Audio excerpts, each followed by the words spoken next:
Good evening everyone. എല്ലാവർക്കും സുഖാണെന്ന് വിശ്വസിക്കുകയാണ്. ഞാൻ റഹ്മത്ത്, വിൻബിൾ അക്കാദമി കൗൺസിലറാണ്. വിൻബിൾ അക്കാദമിയുടെ കീഴിൽ സംഘടിപ്പിക്കുന്ന ഫ്രീ വെബിനാറിന്റെ മറ്റൊരു ചാപ്റ്ററിലേക്ക് എല്ലാവർക്കും ഹൃദ്യമായ സ്വാഗതം.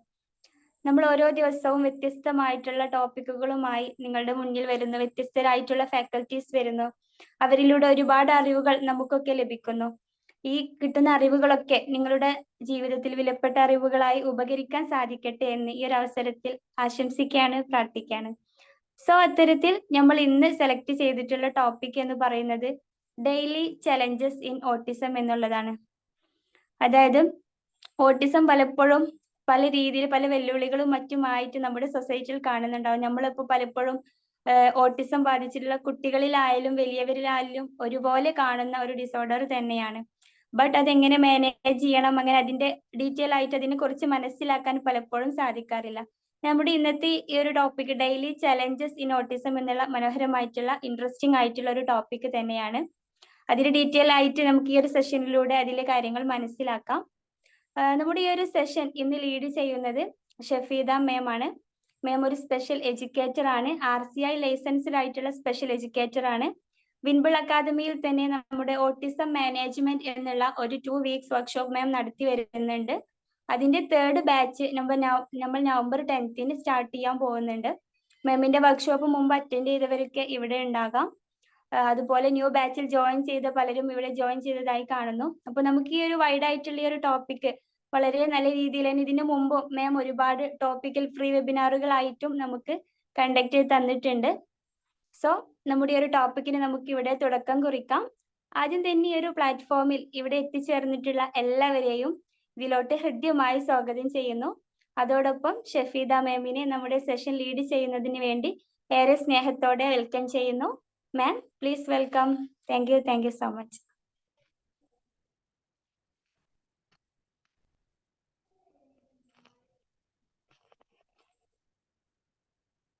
Good evening, all. Yes, ആരും good evening.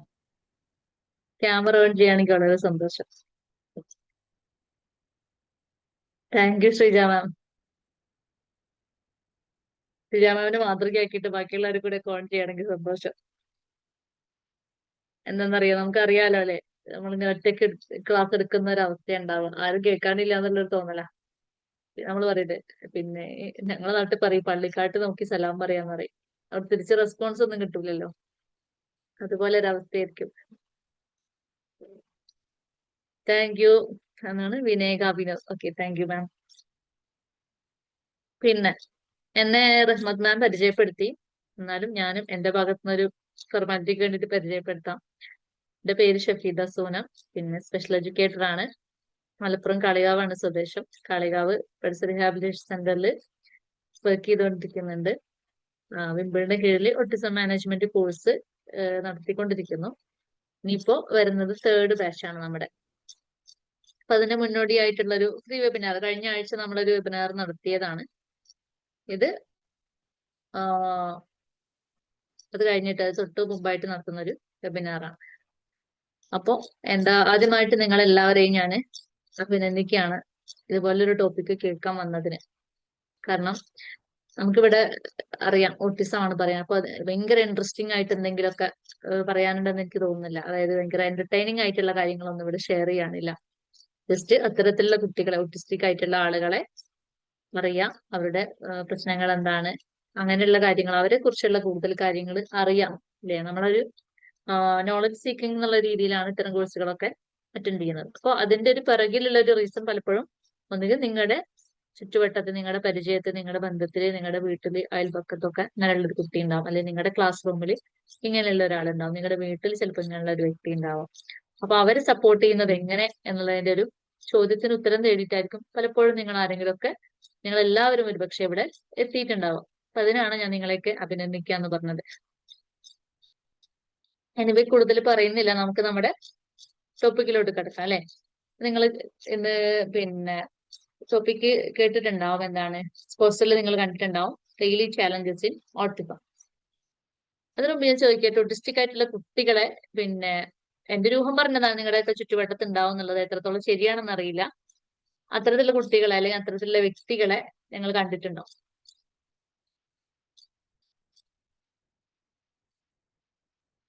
എന്നാൽ എനിക്ക് പറയാൻ കുറച്ചും കൂടെ എളുപ്പമായിരിക്കും, നിങ്ങൾക്ക് കണക്ട് ചെയ്യാൻ കുറച്ചും കൂടെ ഈസി ആയിരിക്കും.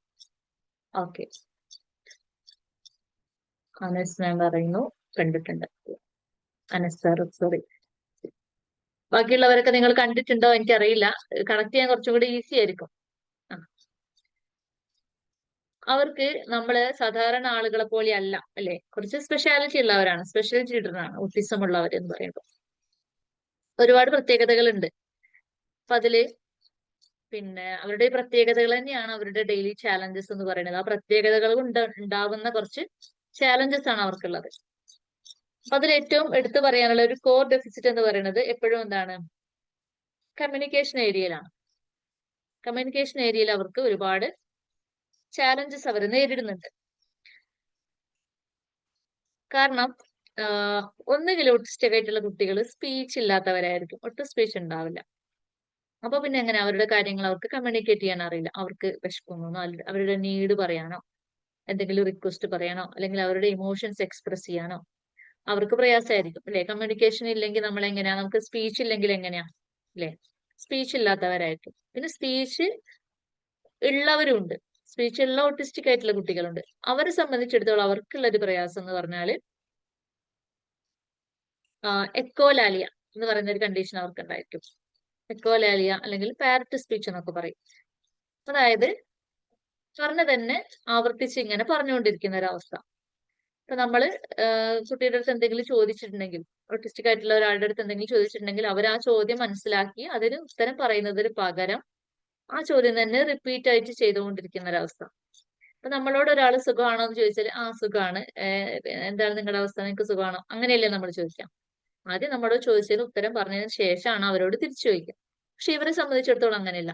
ഇവരോട് നമ്മൾ പിന്നെ ഭക്ഷണം കഴിച്ചോ എന്നൊക്കെ ചോദിച്ചാല് അവരെന്താ പറയാ, കഴിച്ചൊന്നും ഇല്ല, എസ് ഓർ നോ ഒന്നും പറയൂല.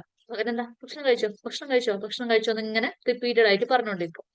എല്ലാ കാര്യവും എങ്ങനെയാ, പേര് ചോദിച്ചാൽ അങ്ങനെയാണ്, സ്ഥലം ചോദിച്ചാൽ അങ്ങനെയാണ്, സുഖമാണോ എന്ന് ചോദിച്ചാൽ, എന്ത് ചോദിച്ചാലും അവര് റിപ്പീറ്റഡ് ആയിട്ട് ഇങ്ങനെ പറഞ്ഞുകൊണ്ടിരിക്കും. ഇനിയിപ്പോ നമ്മള് എന്തെങ്കിലും ചോദിക്കണം എന്ന് തന്നെ ഇല്ല, അവർക്ക് എന്തെങ്കിലും വെറുതെ അവർക്ക് എന്തെങ്കിലും കാര്യങ്ങൾ പറയാനുണ്ടെങ്കിൽ തന്നെ അതിങ്ങനെ റിപ്പീറ്റഡ് ആയിട്ട് പറഞ്ഞുകൊണ്ടിരിക്കുന്ന ഒരു അവസ്ഥയാണ് ഉണ്ടാവുക.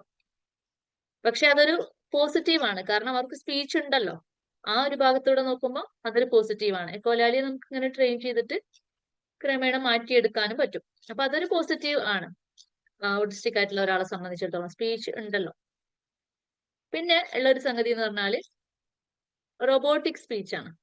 അതായത് ഇപ്പോ നമ്മൾ പറയുമ്പോൾ നമ്മൾ ഓരോ ഇമോഷനും അതിനകത്ത് ഉണ്ടാവും, അല്ലെ? നമ്മൾ വെറുതെ വേർഡ്സ് അല്ല പറയുന്നത്, നമ്മൾ പറയുന്നത് വേർഡ്സ് ആണെങ്കിൽ പോലും ആ വേർഡ്സിനകത്ത് ഒരു മീനിങ് ഉണ്ടാവും. അതിനകത്ത് ഒരു ഇമോഷനും കൂടെ ചേരുമ്പോഴാണ് ശരിക്കും അതിനൊരു മീനിങ് ഫുൾ ആയിട്ടുള്ള ഒരു സംഗതിയായിട്ട് മാറുന്നത്. കേൾക്കുന്ന ഒരാൾക്ക് ഇയാളുടെ ഇമോഷൻ ഇന്നതാണെന്ന് മനസ്സിലാക്കുന്നത് എങ്ങനെയാ?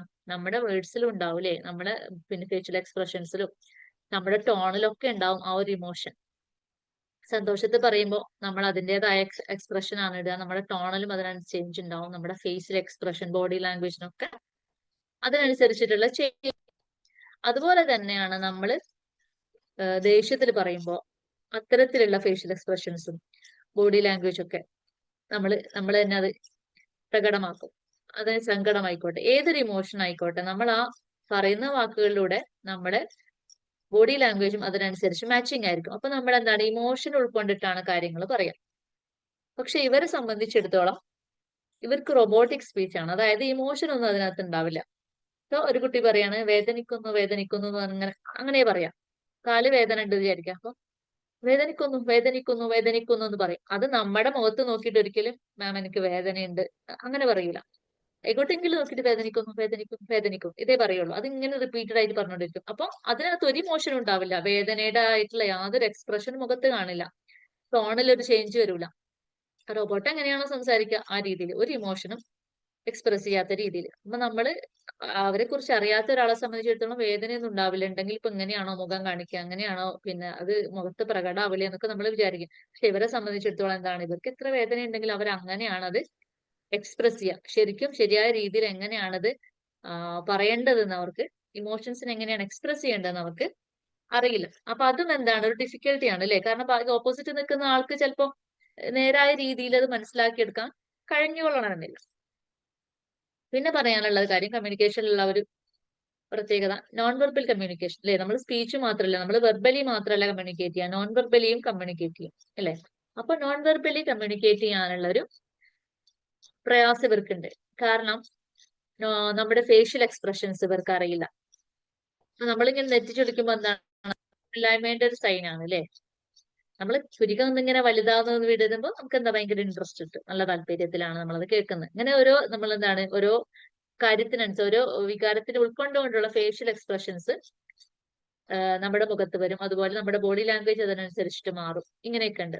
ഇവർക്ക് ഇത്തരത്തിലുള്ള ഒരു ഫേഷ്യൽ എക്സ്പ്രഷൻസും അറിയില്ല, ഒരു ബോഡി ലാംഗ്വേജും അറിയില്ല. എന്തെങ്കിലും സൈന്, അപ്പൊ നമ്മൾ ഇങ്ങനെ കാണിച്ചാൽ എന്താ വെള്ളം കുടിക്കാനാണ് അല്ലെ, ഇങ്ങനെ കാണിച്ചാൽ ഇങ്ങോട്ട് വരാനാണ്, ഇങ്ങനെ കാണിച്ചാൽ അങ്ങനെ പോവാനാണ്, അതല്ലെങ്കിൽ അങ്ങനെ കുറെ നമ്മൾ നോൺ വെർബലി കമ്മ്യൂണിക്കേറ്റ് ചെയ്യുന്ന കുറെ സംഗതികൾ ഉണ്ടല്ലോ. ഇത് ഇവൾക്ക് അറിയില്ല. അപ്പൊ അറിയില്ല എന്നുള്ളത് കൊണ്ട് ഒന്ന് ഇവർക്ക് അത് എക്സ്പ്രസ് ചെയ്യാൻ പറ്റില്ല. നോൺ വെർബലി ഇവർക്ക് ഒരു കാര്യം നമ്മളോട് കമ്മ്യൂണിക്കേറ്റ് ചെയ്യാൻ സാധിക്കില്ല. ഇനി നമ്മൾ അവരോട് നോൺ വെർബലി കമ്മ്യൂണിക്കേറ്റ് ചെയ്താൽ അത് മനസ്സിലാവുകയില്ല. കാരണം എക്സ്പ്രസീവ് ലാംഗ്വേജും ഇവർക്ക് കുറവായിരിക്കും, റിസപ്റ്റീവ് ലാംഗ്വേജിലും പ്രശ്നമുണ്ട്.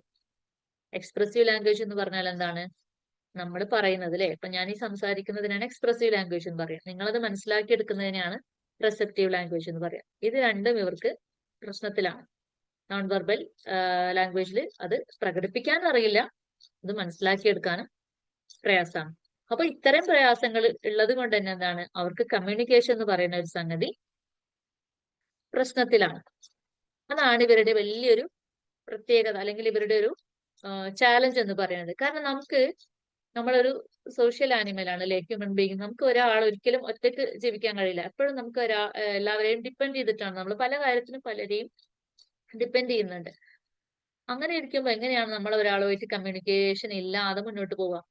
അതൊരിക്കലും സാധ്യമല്ല. നമുക്ക് നമ്മുടെ വീട്ടിലുള്ളവരോട് കമ്മ്യൂണിക്കേറ്റ് ചെയ്യേണ്ടി വരും, നമ്മുടെ വർക്ക് പ്ലേസിലുള്ളവരോട് കമ്മ്യൂണിക്കേറ്റ് ചെയ്യേണ്ടി വരും, നമ്മുടെ നൈബേഴ്സിനോട്, നമ്മുടെ ചുറ്റുവട്ടത്തുള്ള ആളുകളായിട്ടൊക്കെ നമുക്ക് കമ്മ്യൂണിക്കേഷൻ മസ്റ്റ് ആണ്. അപ്പൊ ഇത്രയും ചാലഞ്ചസ് ഉള്ളത് കൊണ്ട് ഇവർക്കത് പ്രയാസമുണ്ട്, നല്ല പ്രയാസമുണ്ട് കമ്മ്യൂണിക്കേഷനിൽ.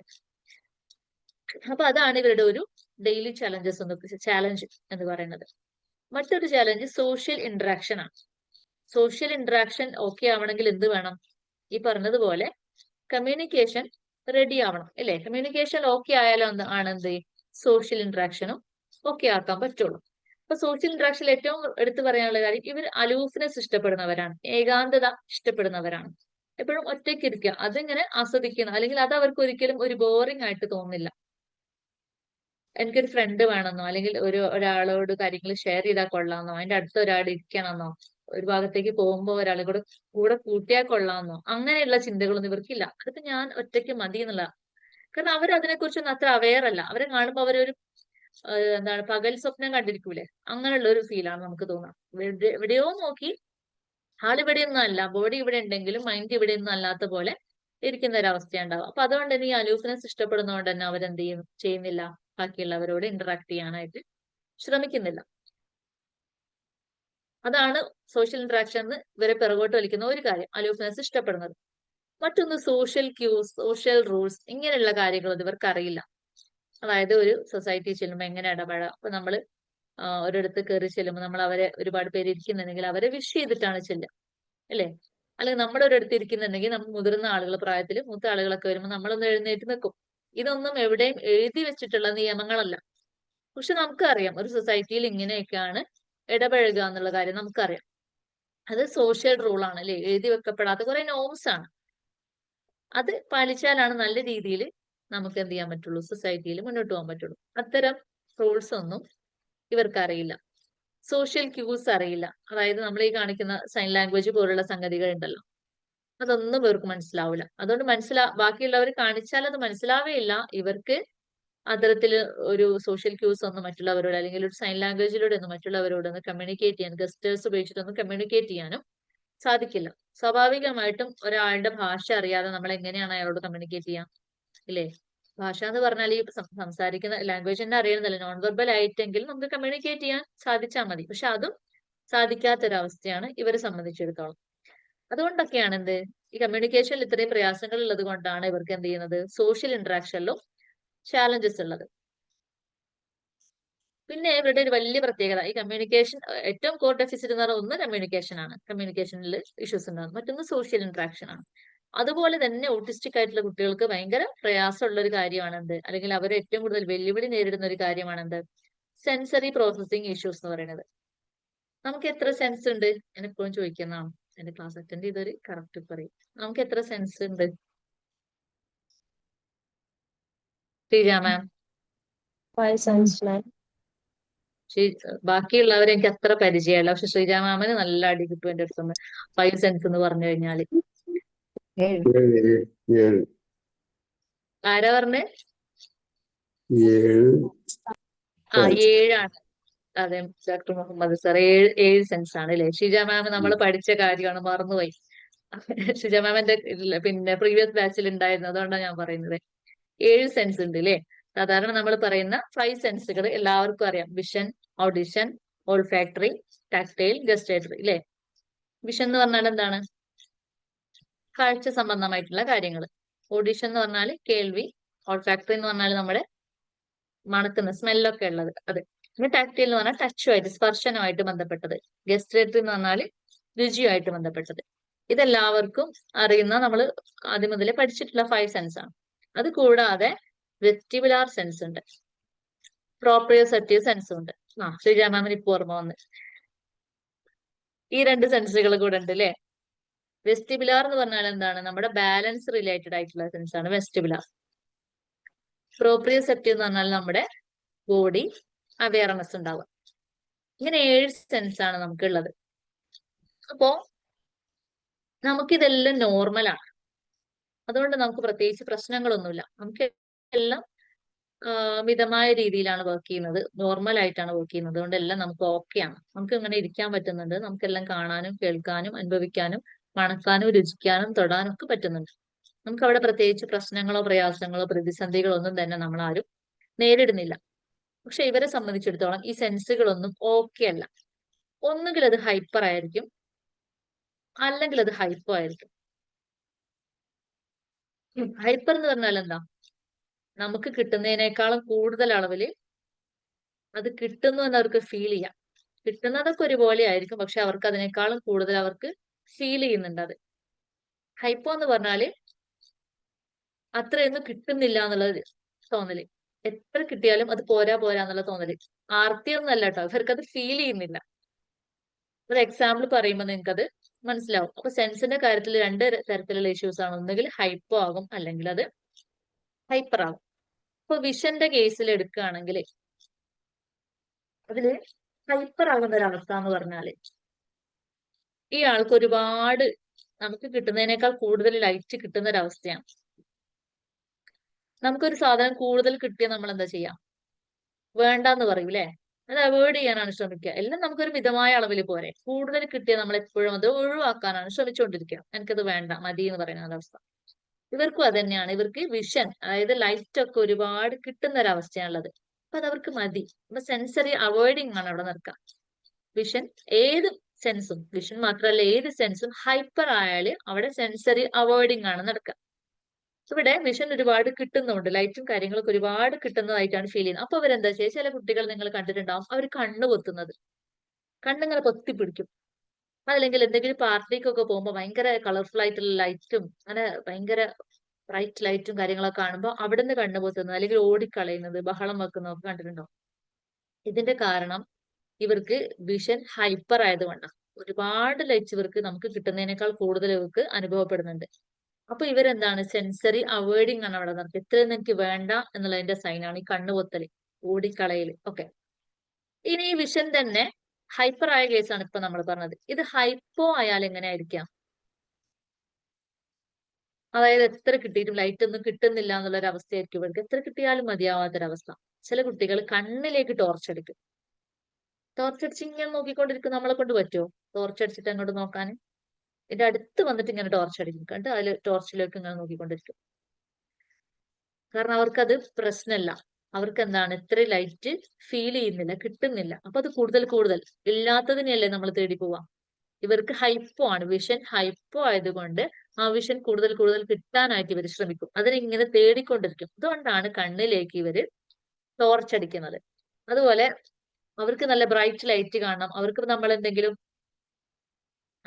കമാൻഡ്സ് കാര്യങ്ങളൊക്കെ കൊടുക്കുമ്പോൾ അവർ മാനേജ്മെന്റ് സെഷനിൽ പറയും നമ്മളെന്താ ഭയങ്കര ബോൾഡ് ആയിട്ടുള്ള ലെറ്റേഴ്സിൽ ഭയങ്കര കളർഫുൾ ആയിട്ടുള്ള ലെറ്റേഴ്സിലൊക്കെയാണ് അവർക്ക് സാധനങ്ങൾ അല്ല പിന്നെ നമുക്ക് ഇൻസ്ട്രക്ഷൻസ് ഒക്കെ നമ്മൾ എഴുതി കൊടുക്കുക. കാരണം അവർക്ക് കൂടുതൽ ലൈറ്റ് വേണം, കൂടുതൽ കളേഴ്സ് വേണം, കൂടുതൽ കാണണം. അങ്ങനെ ഒരു അവസ്ഥയാണ് ഉണ്ടാവും. അപ്പൊ നമ്മൾ വിഷന്റെ കാര്യമാണ് പറഞ്ഞത്. ഒന്ന് ഹൈപ്പർ ആകുന്ന കണ്ടീഷൻ, അവിടെ എന്താണ് സെൻസറി അവോയ്ഡിങ് ആണ് നടക്കുക, കണ്ണു പൊത്തുന്ന ഒരവസ്ഥ. പിന്നെ ഹൈപ്പോ ആകുന്ന ഒരു കണ്ടീഷൻ, അതായത് കൂടുതൽ ലൈറ്റ് വേണം എന്ന് പറഞ്ഞിട്ട് കണ്ണിലേക്കൊക്കെ ടോർച്ച് അടിക്കുന്ന പോലുള്ളൊരു സിറ്റുവേഷൻ.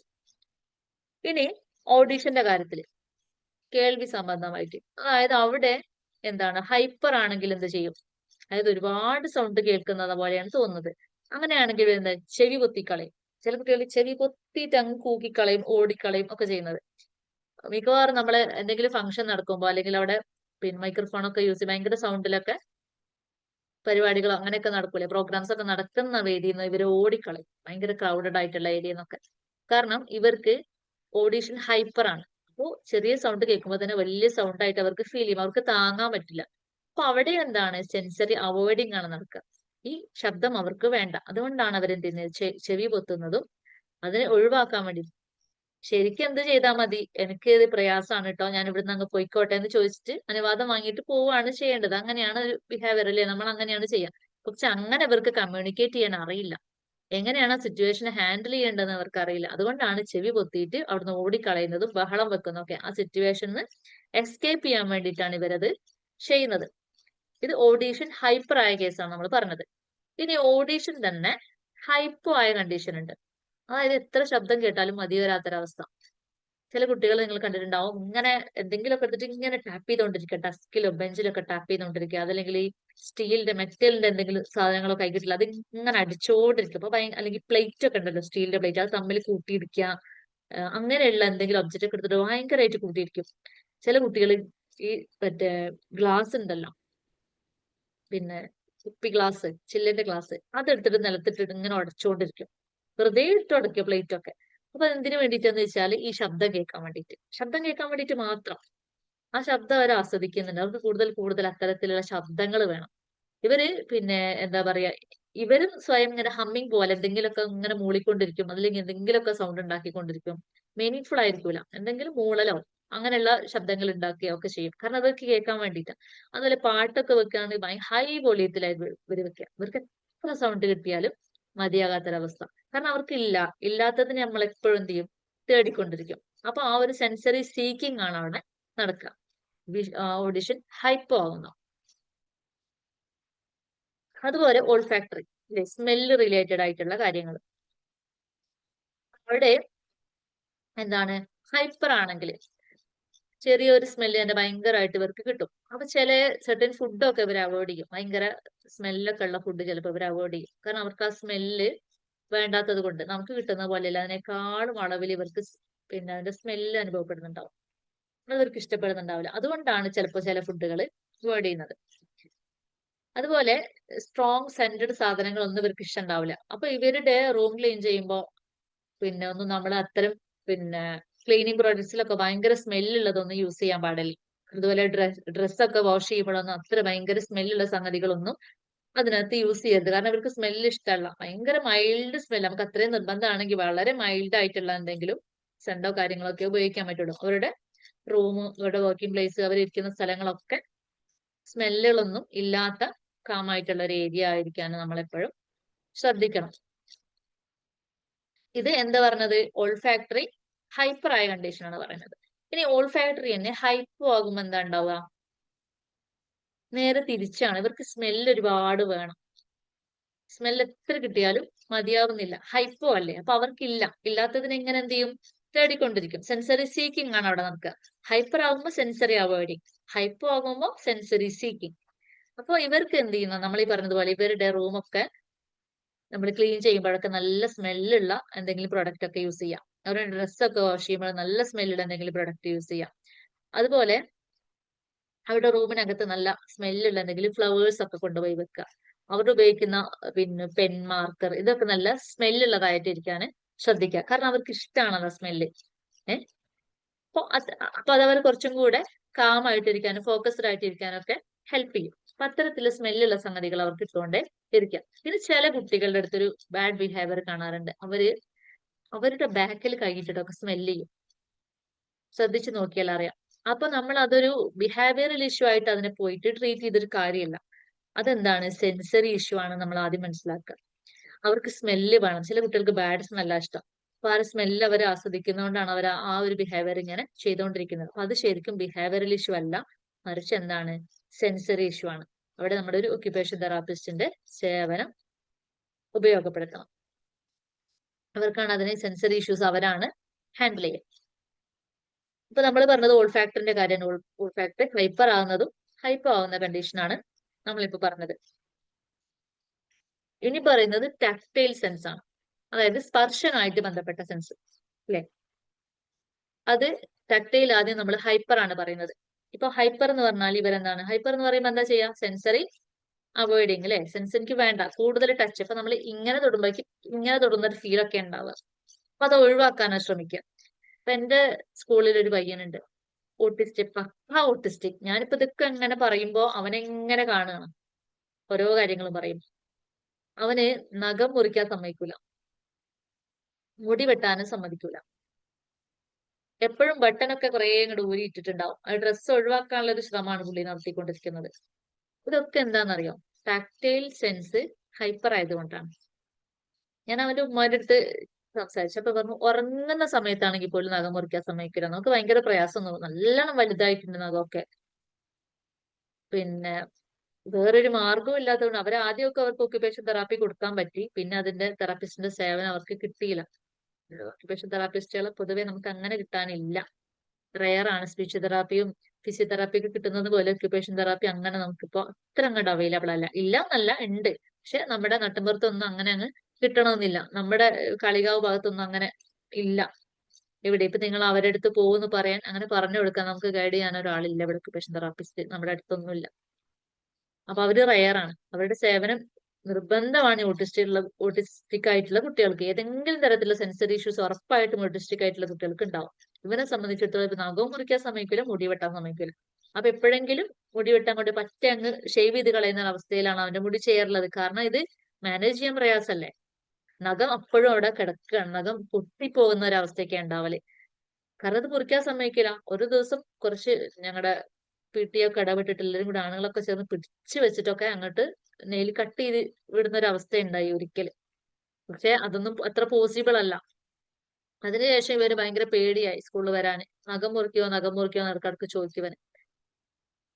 പിന്നെ ഒരു തവണ അതിനു മുമ്പ് പാലിയേറ്റീവ് നിന്ന് ആളുകൾ വന്നിട്ട് അവരൊന്ന് നഖം മുറിച്ചു കൊടുക്കുന്ന ഒരു അവസ്ഥയൊക്കെ ഉണ്ടായി. പക്ഷെ ഇത് ആരെക്കൊണ്ട് ഇത് അത്ര പോസിബിൾ അല്ല. കാരണം ഇത് സെൻസറി ഇഷ്യൂ ആണ്. ഇത് അവർക്ക് എന്താണ്, ഒക്യുപേഷൻ തെറാപ്പി കൊടുത്തിട്ട് തന്നെ മാറ്റിയെടുക്കേണ്ട ഒരു സംഗതിയാണ്. അല്ലാതെ ഇവരെ കൊണ്ട് കഴിയില്ല. നമ്മൾ പിടിച്ചു വെച്ചിട്ട് അത് ഹെൽത്ത് വൈസ് ഒക്കെ ചെയ്യുമ്പോൾ പിടിച്ചു വെച്ചിട്ട് അങ്ങ് ചെയ്തു കൊടുക്കുന്നതാണ്. അപ്പൊ അത്രയും നമ്മൾ വിചാരിക്കുന്ന പോലെ ചെറിയൊരു സംഗതി അല്ല സെൻസറി ഇഷ്യൂ എന്ന് പറഞ്ഞതിൽ. അത് ഡെയിലി ലൈഫിനെ ഭയങ്കരമായിട്ട് ബാധിക്കുന്നുണ്ട്. കാരണം ആ കുട്ടി ഫുഡ് കഴിക്കുന്ന നഖത്തിലൊക്കെ ചളിയാവും, പക്ഷെ അവന് സ്പൂൺ കൊണ്ടാ ഫുഡ് കഴിക്കാം. ബാക്കിയുള്ള കുട്ടികളൊക്കെ നമ്മൾ സ്പൂൺ വെച്ചൊക്കെ കഴിക്കുമ്പോൾ നമ്മൾ അതൊക്കെ ഒഴിവാക്കി കൈ കൊണ്ട് തന്നെ കഴിക്കണം എന്നുള്ളൊരു ഇതൊക്കെ വന്നു. പക്ഷെ ഇവര് ഓട്ടിസ്റ്റിക് ആയതുകൊണ്ട് രണ്ട് തരത്തിൽ പറയാൻ പറ്റില്ല. ഒന്ന് ടാക്ടൈൽ ഇഷ്യൂ ഉള്ളത് കൊണ്ടാണ് ചിലപ്പോൾ ചില ഫുഡൊന്നും എടുക്കാൻ പറ്റില്ല. അപ്പൊ അവരോട് നമ്മൾ അങ്ങനെ നിർബന്ധിക്കാൻ പറ്റില്ല. സ്പൂൺ വെച്ചെങ്കിലും കഴിക്കട്ടെ എന്ന് വിചാരിക്കും. പിന്നെ ഇവരെ സംബന്ധിച്ചിടത്തോളം ഇവന്റെ നഖവും ഇങ്ങനെയാണ്, ടാക്ടൈൽ ഇഷ്യൂ ഉള്ളത് കൊണ്ട് നഖം മൊത്തം ഡേർട്ടി ആയിട്ട് കിടക്കുകയാണ്. അപ്പൊ അത് ക്ലീൻ ചെയ്യാനും സമ്മതിക്കില്ല, ഹൈപ്പർ ആണ്. അതുകൊണ്ട് തന്നെ എന്താണ്, നഖം മുറിക്കാൻ സമ്മതിക്കില്ല, മുടി വെട്ടാൻ സമ്മതിക്കില്ല, കുളിക്കാൻ സമ്മതിക്കില്ല. കാരണം വെള്ളം മേല് വീഴല്ലേ, അതും പ്രശ്നമാണ്. അപ്പൊ കുളിക്കാൻ സമ്മതിക്കില്ല. ചില സെർട്ടൻ ക്ലോത്ത്സ് ഇവർക്ക് പറ്റില്ല. അപ്പൊ അത്തരം ക്ലോത്ത്സ് ഉള്ള ഡ്രസ്സ് ഇവർ അവോയ്ഡ് ചെയ്യാനാണ് ശ്രമിക്കുക. അതുപോലെ അവരുടെ ബെഡ്ഷീറ്റ്, അവരുടെ പില്ലോ, അവരുടെ പിന്നെ ബെഡ്, ഇതൊക്കെ അവർക്ക് പിന്നെ സെൻസറി ഫ്രണ്ട്ലി ആയിരിക്കണം. ഇല്ലെങ്കിൽ അവരെന്താണ്, അതൊക്കെ വലിച്ചു വാരിയിടും. അപ്പൊ നമ്മൾ വിചാരിക്കും ഈ കുട്ടി എന്താ ബഹളം വെക്കുകയാണ്, ടാൻഡ്രം ആണ്, പറഞ്ഞാൽ അനുസരിക്കാത്ത കുട്ടി. അങ്ങനെയൊന്നും അല്ല. അതെന്താണ്, ഇതിന്റെ സെൻസറി ഇഷ്യൂ ഉള്ളത് കൊണ്ടാണ് ഈ കുട്ടി ഇങ്ങനെയൊക്കെ ബിഹേവ് ചെയ്യുന്നത്. അപ്പൊ നമ്മൾ ഓട്ടിസ്റ്റിക്കിനെ നമ്മൾ എന്തെങ്കിലും ബിഹേവിയറൽ ഇഷ്യൂ കാണുമ്പോൾ, എന്തെങ്കിലും പ്രയാസങ്ങൾ കാണുമ്പോൾ അത് ഉടനെയാണ് നമ്മൾ എന്താണ്, അത് ബിഹേവിയറൽ ഇഷ്യൂ ആണെന്ന് വിചാരിച്ചിട്ട് പോയിട്ട് ട്രീറ്റ് ചെയ്യരുത്. നമ്മൾ നന്നായിട്ട് ഒബ്സർവ് ചെയ്യണം. ബിഹേവിയറൽ ഇഷ്യൂ ആണോ, സെൻസറി ഇഷ്യൂ ആണോ? സെൻസറി ഇഷ്യൂ ആണെങ്കിൽ അത് ഒരിക്കലും സൈക്കോളജിസ്റ്റിന്റെ അടുത്ത് പോയിട്ട് മാറ്റാൻ സാധിക്കൂല. അത് ആരുടെ അടുത്ത് പോകണം? ഒക്യുപേഷൻ തെറാപ്പിസ്റ്റിന്റെ അടുത്ത് തന്നെ പോകണം. അവരാണ് സെൻസറി ഇഷ്യൂസ് ഹാൻഡിൽ ചെയ്യുക. ബിഹേവിയറൽ ഇഷ്യൂസ് ആണെങ്കിൽ മാത്രമാണ് സൈക്കോളജിസ്റ്റും നമുക്കൊക്കെ അത് ഹാൻഡിൽ ചെയ്യാൻ പറ്റുള്ളൂ. അപ്പൊ പറഞ്ഞു വന്നത് ടാക്ടൈൽ ഇഷ്യൂവിൽ ഹൈപ്പർ കണ്ടീഷൻ ആണ് നമ്മളിപ്പോ പറഞ്ഞത്. നഖം മുറിക്കാൻ സമ്മതിക്കില്ല, മുടി വെട്ടാൻ സമ്മതിക്കില്ല, കുളിക്കാൻ സമ്മതിക്കില്ല, ഡ്രസ്സ് ചില സെർട്ടൻ ക്ലോത്ത്സ് അവോയ്ഡ് ചെയ്യും. ഇതെല്ലാവരും ഒരുപോലെ ചെയ്യണമെന്നില്ല കേട്ടോ. അതതിന്റെ ഡിഗ്രി കൂടിയ കുറഞ്ഞതിനനുസരിച്ചിട്ടൊക്കെ ഈ സിംറ്റംസിലൊക്കെ ചിലരെന്താണ് നഖം മുറിക്കാൻ കൂടി ഒന്നും സമ്മതിക്കില്ല, കുളിക്കാൻ ചിലപ്പോൾ സമ്മതിക്കാം. ചില പിന്നെ ഡ്രസ്സൊന്നും എല്ലാവരും ഒഴിവാക്കണമെന്നില്ല. ചില ക്ലോത്ത്സ് ആണ് ഇവർക്ക് പ്രശ്നം വരിക. അപ്പൊ എല്ലാവരും ഒരേ സിംറ്റം തന്നെ കാണിക്കണമെന്നില്ല. അതുകൊണ്ടാണ് ഓട്ടിസം സ്പെക്ട്രം ഡിസോർഡർ എന്ന് പറയുന്നത്. അപ്പൊ ഇതിൽ ഒരുപാട് സിംറ്റംസ് ഉണ്ടെങ്കിലും എല്ലാവരും ഒരേപോലെ കാണിക്കണമെന്നില്ല. അതിനകത്തൊരു യുണീക്നെസ് ഉണ്ട്. അതുകൊണ്ടാണ് നമ്മൾ സ്പെക്ട്രം എന്ന് പറയുന്നത്. ടാക്ടൈൽ തന്നെ ഹൈപ്പോ കണ്ടീഷൻ കുറിച്ചാണ് ഇപ്പൊ നമ്മൾ പറഞ്ഞത്. ഹൈപ്പോ ആയാൽ എന്താ ചെയ്യാം? ടാക്ടൈൽ ഹൈപ്പോ, അതായത് എത്ര ടച്ച് കിട്ടിയാലും മതിയാവുന്നില്ല. ടച്ച് അങ്ങനെ അനുഭവപ്പെടാത്തൊരവസ്ഥ. അവർക്ക് വേദന ഇല്ല, അതാണ് വലിയൊരു ഇത്. ഒട്ടും പെയിൻ ഇല്ല അവർക്ക്. ടാക്ടൈൽ ഹൈപ്പോ ആയവർക്ക് ഒട്ടും പെയിൻ ഇല്ല. അപ്പൊ അതിന്റെ ഒരു അപകടം എന്ന് പറഞ്ഞാൽ ഇവര് ഹൈപ്പർ ആക്റ്റീവ് ഒക്കെ ആയ കുട്ടികളാണെങ്കിൽ സെൽഫ് ഇൻജൂറിയസ് ബിഹേവിയർ കാണിക്കും. അത് കാണിക്കുന്നുണ്ടോന്ന് അറിയാം. ഇതാ ഇവിടെ നോക്കിയാൽ മതി, റിസ്റ്റില് ഇവിടെയൊക്കെ കടിച്ചിട്ട് കറുത്ത കളറായിട്ട് ഇങ്ങനെ തിക്കായിട്ട് നിൽക്കുന്നുണ്ടാവും ഇവിടെ, അല്ലെങ്കിൽ ഇവിടെ. അധികം ഇവിടെ കാണാം. ഭയങ്കര ഈ തഴമ്പ് എന്നൊക്കെ പറയില്ലേ നമ്മള്, അതുപോലെ ഭയങ്കര ഡാർക്കായിട്ട് നല്ല പിന്നെ കട്ടിയായിട്ട് സ്കിന്ന് ഭയങ്കര റഫായിട്ട് അവിടെ കിടക്കും. കാരണം കടിച്ച് അങ്ങ് ആക്കുന്നതാ. ഇവർക്ക് ഒട്ടും പെയിൻ ഇല്ല, കടിച്ച് വലിച്ചങ്ങെടുക്കും തൊലിയൊക്കെ. നമുക്ക് ആദ്യമായിട്ടൊക്കെ കാണുമ്പോൾ നമുക്ക് ഭയങ്കര പ്രയാസം തോന്നും. കാരണം ശരിക്കും കടിച്ചിട്ട് പറിച്ചങ്ങെടുക്കും സ്കിന്ന്. ഒട്ടും പെയിൻ അനുഭവപ്പെടുന്നില്ല. അതുകൊണ്ടാണ് അങ്ങനെ ചെയ്യുന്നത്. അത് എന്താണ്? ടാക്ടൈൽ ഹൈപ്പോ ആണ്. എത്ര തൊട്ടാലും ആ ഒരു ടച്ച് ഫീൽ ചെയ്യുന്നില്ല. അപ്പൊ അവര് ചെയ്യുന്ന ഒരു സംഗതിയാണത് സെൽഫ് ഇൻജൂറിയസ് ബിഹേവിയർ. എല്ലാവരും ചെയ്യണമെന്നില്ല ഹൈപ്പർ ആക്റ്റീവ് ആയിട്ടുള്ള കുട്ടികൾ. ഇനി അത് തന്നെ വേറൊരു കണ്ടീഷൻ എന്താണ്? ടാക്ടൈൽ ഹൈപ്പോ ആയാലും അവർ ചെയ്യുന്ന ഒരു കാര്യം, പിന്നെ അവര് ടച്ച് കൂടുതൽ ആഗ്രഹിക്കുന്നവരാ. അപ്പൊ എല്ലാവരെയും പോയിട്ട് അങ്ങ് ഹഗ് ചെയ്യും, അല്ലെങ്കിൽ പിടിച്ചു ഞെക്കും. അതൊരിക്കലും അവരെ ഉപദ്രവിക്കാൻ വേണ്ടി ചെയ്യുന്നല്ല, നമ്മളെ ഉപദ്രവിക്കണം എന്ന് വിചാരിച്ചിട്ട് ചെയ്യുന്നതല്ല. ഒരു എന്താ പറയാ, ആന്റി സോഷ്യൽ ആയിട്ടുള്ള ഒരു ബിഹേവിയർ അല്ല അത്, മറിച്ച് സെൻസറി ഇഷ്യൂ ആണ്. ഇവർക്ക് എന്താണ്? ടാക്ടൈല് ഹൈപ്പോ ആയതുകൊണ്ട് കൂടുതൽ ടച്ച് ഇവർ ആഗ്രഹിക്കുന്നു. അപ്പൊ ആരെയാണോ മുന്നിൽ കാണുന്നത് അവരെ പിടിച്ചു ഞെട്ടും, പിടിച്ച് ഹഗ് ചെയ്യും, അല്ലെങ്കിൽ ഇങ്ങനെ തോണ്ടിക്കൊണ്ടിരിക്കും. അതുപോലെ ഒരു പയ്യൻ ഞങ്ങളുടെ സ്കൂളിലുണ്ട്, ചെറിയൊരു മോണോട്ടിസ്റ്റിക് ആയിട്ട്. എല്ലാവരെയും കാണുമ്പോൾ ഇങ്ങനെ ഞെക്കിക്കൊണ്ടിരിക്കും, അടിച്ചുകൊണ്ടിരിക്കും. ഇത് കേസ് ഇങ്ങനെ ഒരു കുട്ടി നമ്മുടെ ക്ലാസ്സിലുണ്ട്. ആ മാം പറഞ്ഞ അതുപോലെ കുറെ കംപ്ലൈന്റ്സ് ആയി വരുന്നു. മീൻസ് അങ്ങനെ ചെയ്യുന്നോണ്ട് അവനെ ആരാണോ ആ അവന്റെ മുന്നിൽ ഇഫ് ഇറ്റ് ഇസ് ഗേൾ അവൻ അങ്ങനെ ചെയ്യുന്നു. ഇപ്പൊ കഴിഞ്ഞ പ്രാവശ്യം പ്രിൻസിപ്പാളിന്റെ അടുത്ത് കൊണ്ടുപോയിട്ടുണ്ടായിരുന്നു. May be because of this ഇതുകൊണ്ടായിരിക്കും. ആ ടാക്ടൈൽ ഹൈപ്പോ ആണെങ്കിൽ അങ്ങനെ ചെയ്യും. ആള് ഓക്കെ അവരത് ആണ്, പക്ഷെ ഇങ്ങനത്തെ ഒരു പ്രോബ്ലം. ആ ഓട്ടിസ്റ്റിക് ഒരു ആണ് ആള്. ഒക്യുപേഷൻ തെറാപ്പിസ്റ്റിനെ കാണിക്കാൻ പറഞ്ഞാൽ മതി. അവരാണ് ശരിക്കും അത് അസസ് ചെയ്തിട്ട് കാര്യങ്ങൾ പറയേണ്ടത്. അവർക്കാണ് ഇതിന് ഞാനായിട്ട് ഇങ്ങനെ മാം പറഞ്ഞ പോലെ തന്നെ ഡയഗ്നോസ് ചെയ്യാൻ പറഞ്ഞിട്ടുണ്ട്. OTയുടെ അടുത്ത് പോയാൽ റെഡി ആവും എന്ന് പറഞ്ഞിട്ട്. മാം പറഞ്ഞപ്പോ എനിക്ക് പെട്ടെന്ന് കണക്ട് ആയത്. അതാണ് ഞാൻ ആദ്യം ആരാണോ ക്ലാസ്സിൽ ചോദിച്ചത്. ടീച്ചർ ആരാണ്, സ്റ്റുഡന്റ് ആരാ, എന്താ ഒന്നുമില്ല. എന്നുവെച്ചാൽ ആരാ കാണുന്ന പോലെ ഹഗ് ചെയ്യാ, ടച്ച് ഭയങ്കര ഓവർ ആയിട്ടുള്ള ടച്ചിങ് എല്ലാം. അതെ, എല്ലാം കണ്ടാൽ ഇങ്ങനെ ഞെക്കി പിടിച്ച് അങ്ങനെ ചെയ്യുന്ന ഒരു അവസ്ഥ, അല്ലെങ്കിൽ ഇങ്ങനെ വെറുതെ തോണ്ടിക്കൊണ്ടിരിക്കുന്ന ഒരു അവസ്ഥ. അങ്ങനെയുണ്ട്. കൂടുതൽ ടച്ച് കിട്ടാൻ വേണ്ടിയിട്ടാണ് അവരെ മുറിവാക്കുന്നതും അത് തന്നെയാണ്. ടച്ച് കുറവായതുകൊണ്ട് അത് കൂടുതൽ എന്താണ് കിട്ടാൻ വേണ്ടിയിട്ട് ക്ഷമിക്കും. ഇവർ ചെയ്യുന്ന വേറൊരു കാര്യമുണ്ട്, ചെളി കിടന്ന് ഉരുളും. ചെളിയിലൊക്കെ കിടന്നിട്ട് ഉരുളും. അതും എന്താണ്? ടച്ച് കിട്ടാൻ വേണ്ടിയിട്ടാണ്. എല്ലായിടത്തും പൊടി മൊത്തം ടച്ച് കിട്ടണം എന്നുള്ള ഒരു ഫീലിന് പുറത്താണ് ചെളി കിടന്നിട്ട് ആകെ ഉരുളും കിടന്നിട്ട്. അല്ലെങ്കിൽ ചിലപ്പോൾ വെള്ളത്തിൽ കൂടുതലായിട്ട് കളിക്കും. അവിടെ എന്താണ്? ടച്ച് തന്നെയല്ലേ കിട്ടുന്നത്. അപ്പൊ അത് കിട്ടാൻ വേണ്ടിയിട്ട് വെള്ളത്തിൽ കളിക്കുക, ഒരുപാട് ചെളി കിടന്നിട്ട് ഉരുളുക. അപ്പൊ ഇതൊന്നും എന്താണ്? ബിഹേവിയറൽ ഇഷ്യൂ അല്ല. ബാക്കിയുള്ള ഏതെങ്കിലും ഡിസബിലിറ്റിയുടെ കണ്ടീഷനിലാണെങ്കിൽ നമുക്കിത് ബിഹേവിയറൽ ഇഷ്യൂ. പക്ഷെ ഇവരെ കണ്ടീഷനിൽ എന്താണ്? ഓട്ടിസ്റ്റിക് ആയിട്ടുള്ള കുട്ടീന്റെ കാര്യത്തിൽ നമ്മൾ നോക്കുമ്പോൾ ശരിക്കും നമ്മൾ ഒബ്സർവ് ചെയ്യണം, ബിഹേവിയറൽ ഇഷ്യൂ ആണോ അതോ സെൻസറി ഇഷ്യൂ ആണോ എന്ന് നമ്മൾ മനസ്സിലാക്കണം. അത് ഒന്നോ രണ്ടോ ഒരു ദിവസം കൊണ്ടൊന്നല്ല, നമ്മൾ നിരന്തരം അവരെങ്ങനെ ഒബ്സർവ് ചെയ്യുമ്പോൾ പല കാര്യങ്ങൾ മാച്ചിങ് ആയിട്ട് വരുമ്പോൾ നമുക്ക് മനസ്സിലാവും, ഓക്കെ ഇത് സെൻസറി ഇഷ്യൂ ആണ്. ഇപ്പൊ ഞാൻ ഈ പറഞ്ഞ പയ്യനുണ്ടല്ലോ, എല്ലാരും ഇങ്ങനെ തോണ്ടിക്കൊണ്ടിരിക്കുന്ന, പിടിച്ചു ഞെക്കുന്ന, അവന് ടാക്ടൈൽ ഹൈപ്പോ ആണ്. നേരത്തെ ആദ്യം പറഞ്ഞ ഓട്ടിസ്റ്റിക് അല്ലെങ്കിൽ ടാക്ടൈൽ ഹൈപ്പർ ആണ്. അതുകൊണ്ടാണ് നഖം മുറിക്കാനും മുടി മുറിക്കാനും സമ്മതിക്കാത്തത്. ഇവന് ഇപ്പൊ പറഞ്ഞ പയ്യൻ ടാക്ടൈൽ എന്താണ്? ഹൈപ്പോ ആണ്. അപ്പൊ അവൻ എല്ലാരെയും പിടിച്ച് ഉപദ്രവിക്കും, എല്ലാവരും അടി. മറ്റവനെ കൊണ്ട് ആർക്കും കംപ്ലൈന്റ്സ് ഇല്ല.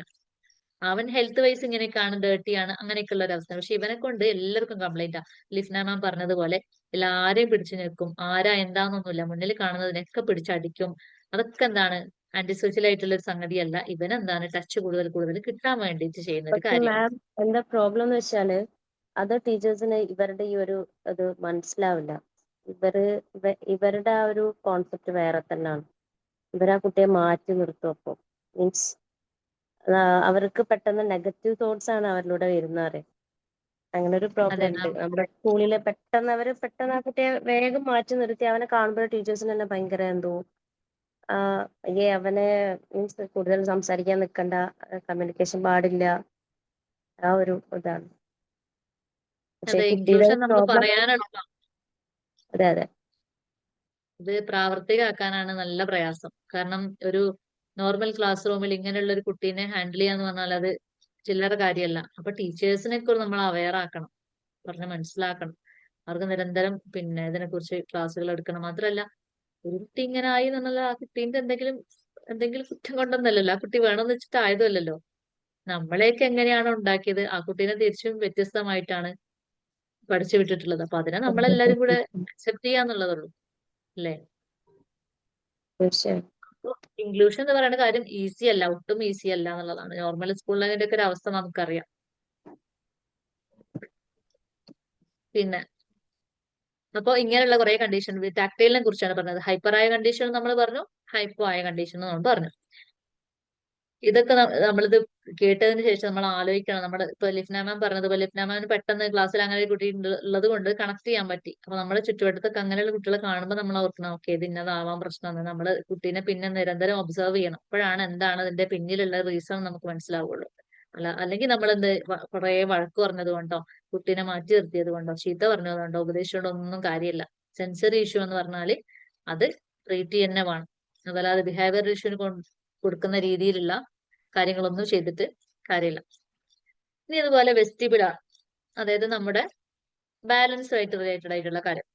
നമുക്കൊക്കെ നല്ല ഒരേ രീതിയിൽ ഇങ്ങനെ ഇരിക്കാൻ പറ്റുന്ന നമ്മുടെ പിന്നെ വെസ്റ്റിബുലാർ സെൻസ് ഒക്കെ ഓക്കെ ആയതുകൊണ്ടാണ്. പക്ഷെ ഇത് ഓക്കെ അല്ലെങ്കിൽ നമുക്ക് ഇങ്ങനെ ഇരിക്കാൻ പറ്റില്ല. അവിടെ എന്താണ് വെസ്റ്റിബുലാർ ഹൈപ്പർ ആവും, ചിലപ്പോ ഹൈപ്പോ ആകും. അപ്പൊ ഹൈപ്പർ ആയവര്, വെസ്റ്റിബുലാർ സെൻസ് ഹൈപ്പർ ആയവര്, അതായത് അവർക്ക് ഒരുപാട് സെൻസ് കിട്ടുന്നത് പോലെ ഒരു ഫീലാണ്. അപ്പൊ അവരെന്താ ചെയ്യാം, അവര് മിക്കവാറും അനങ്ങാതെ ഒരിടത്ത് ഇരിക്കുന്നതായിട്ടാ കാണാം. അവർക്ക് ഹൈറ്റ് പേടിയാണ്, ഭയങ്കര ഓടാനും ചാടാനും ഒക്കെ പേടിയായിരിക്കും. അപ്പൊ അവരിങ്ങനെ മാറിയിരിക്കുന്നത്, അത് ഈ സെൻസറി അവോയ്ഡിങ് ആണ് അവിടെ നടക്കുക. ചില മക്കളുണ്ടാവും, ചെറിയ മക്കളൊക്കെ തെറാപ്പി സെന്ററിലൊക്കെ വരുമ്പോൾ കാണാം ഉമ്മാന്റെ മടിയിൽ തന്നെ ഇറുകി പിടിച്ചിരിക്കുന്നത്. അവിടെ എത്ര വലിച്ചിട്ട് തെറാപ്പിസ്റ്റ് ഇങ്ങോട്ട് കൊണ്ടുപോയി ഇരുത്തിയാൽ അവർ ഇരിക്കൂല. അതൊക്കെ പിന്നെന്താണ്, വെസ്റ്റിബുലാർ സെൻസ് ഹൈപ്പർ ആയതുകൊണ്ട്.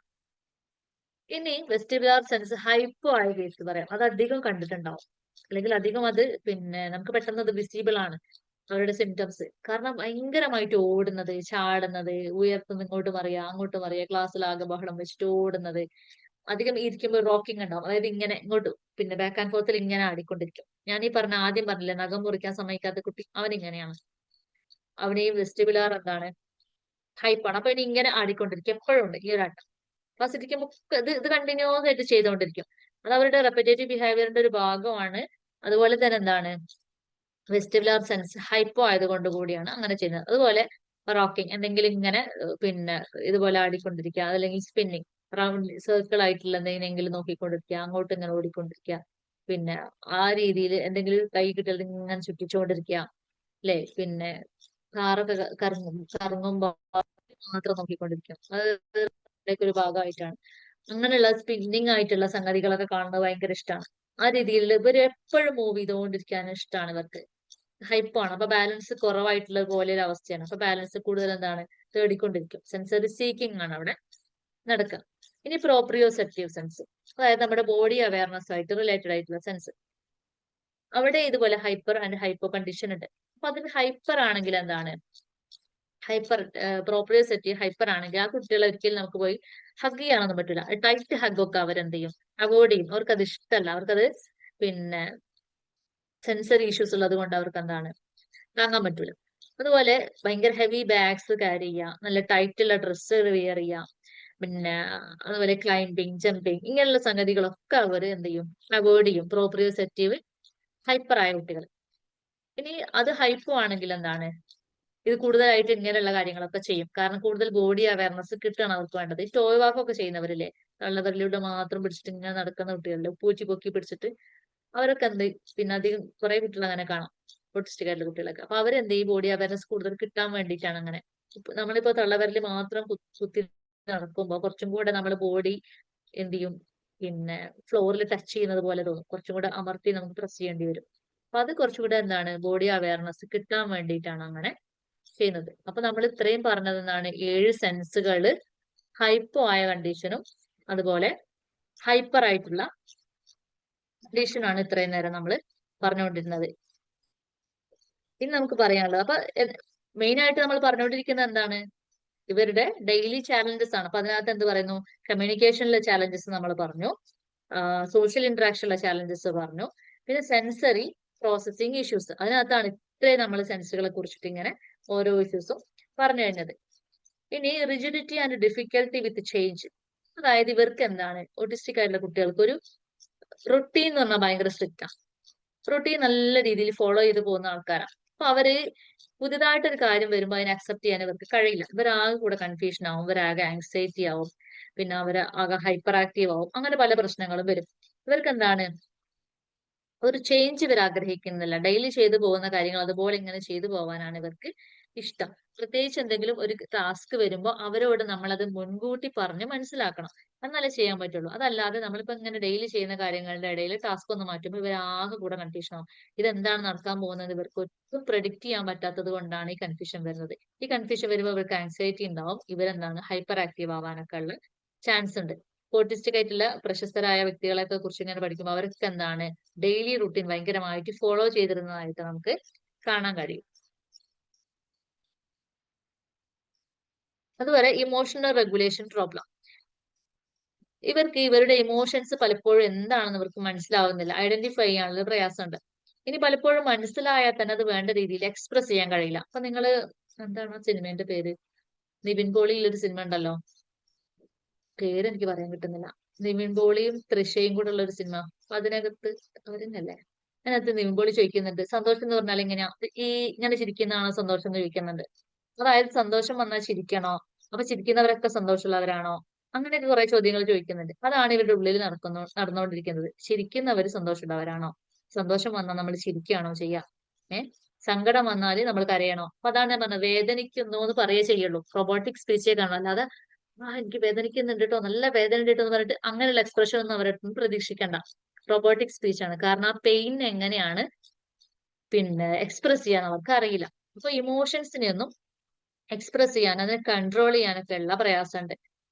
അത്തരം സാഹചര്യങ്ങൾ എഫക്റ്റീവ് ആയിട്ട് കമ്മ്യൂണിക്കേറ്റ് ചെയ്യാൻ ഇവർക്ക് പ്രയാസമുണ്ട്. ഇപ്പൊ വേദന ഉണ്ടെങ്കിൽ വേദന ഉണ്ടെന്ന് പറയാൻ അറിയില്ല, അതല്ലെങ്കിൽ എനിക്ക് എന്തെങ്കിലും ആവശ്യങ്ങൾ ഉണ്ടെങ്കിൽ അത് പറയാൻ അറിയില്ല, അല്ലെങ്കിൽ റിക്വസ്റ്റ് ഉണ്ടെങ്കിൽ പറയാൻ അറിയില്ല, സന്തോഷം പ്രകടിപ്പിക്കാൻ അറിയില്ല. ഇതൊക്കെ ഇങ്ങനെ റോബോട്ടിന്റെ മാതിരിയുള്ള പറച്ചിൽ മാത്രമേ ഉണ്ടാവുള്ളൂ. അതിനകത്ത് പ്രത്യേകിച്ച് ഇമോഷനും കാര്യങ്ങളൊന്നും ഉണ്ടാവില്ല.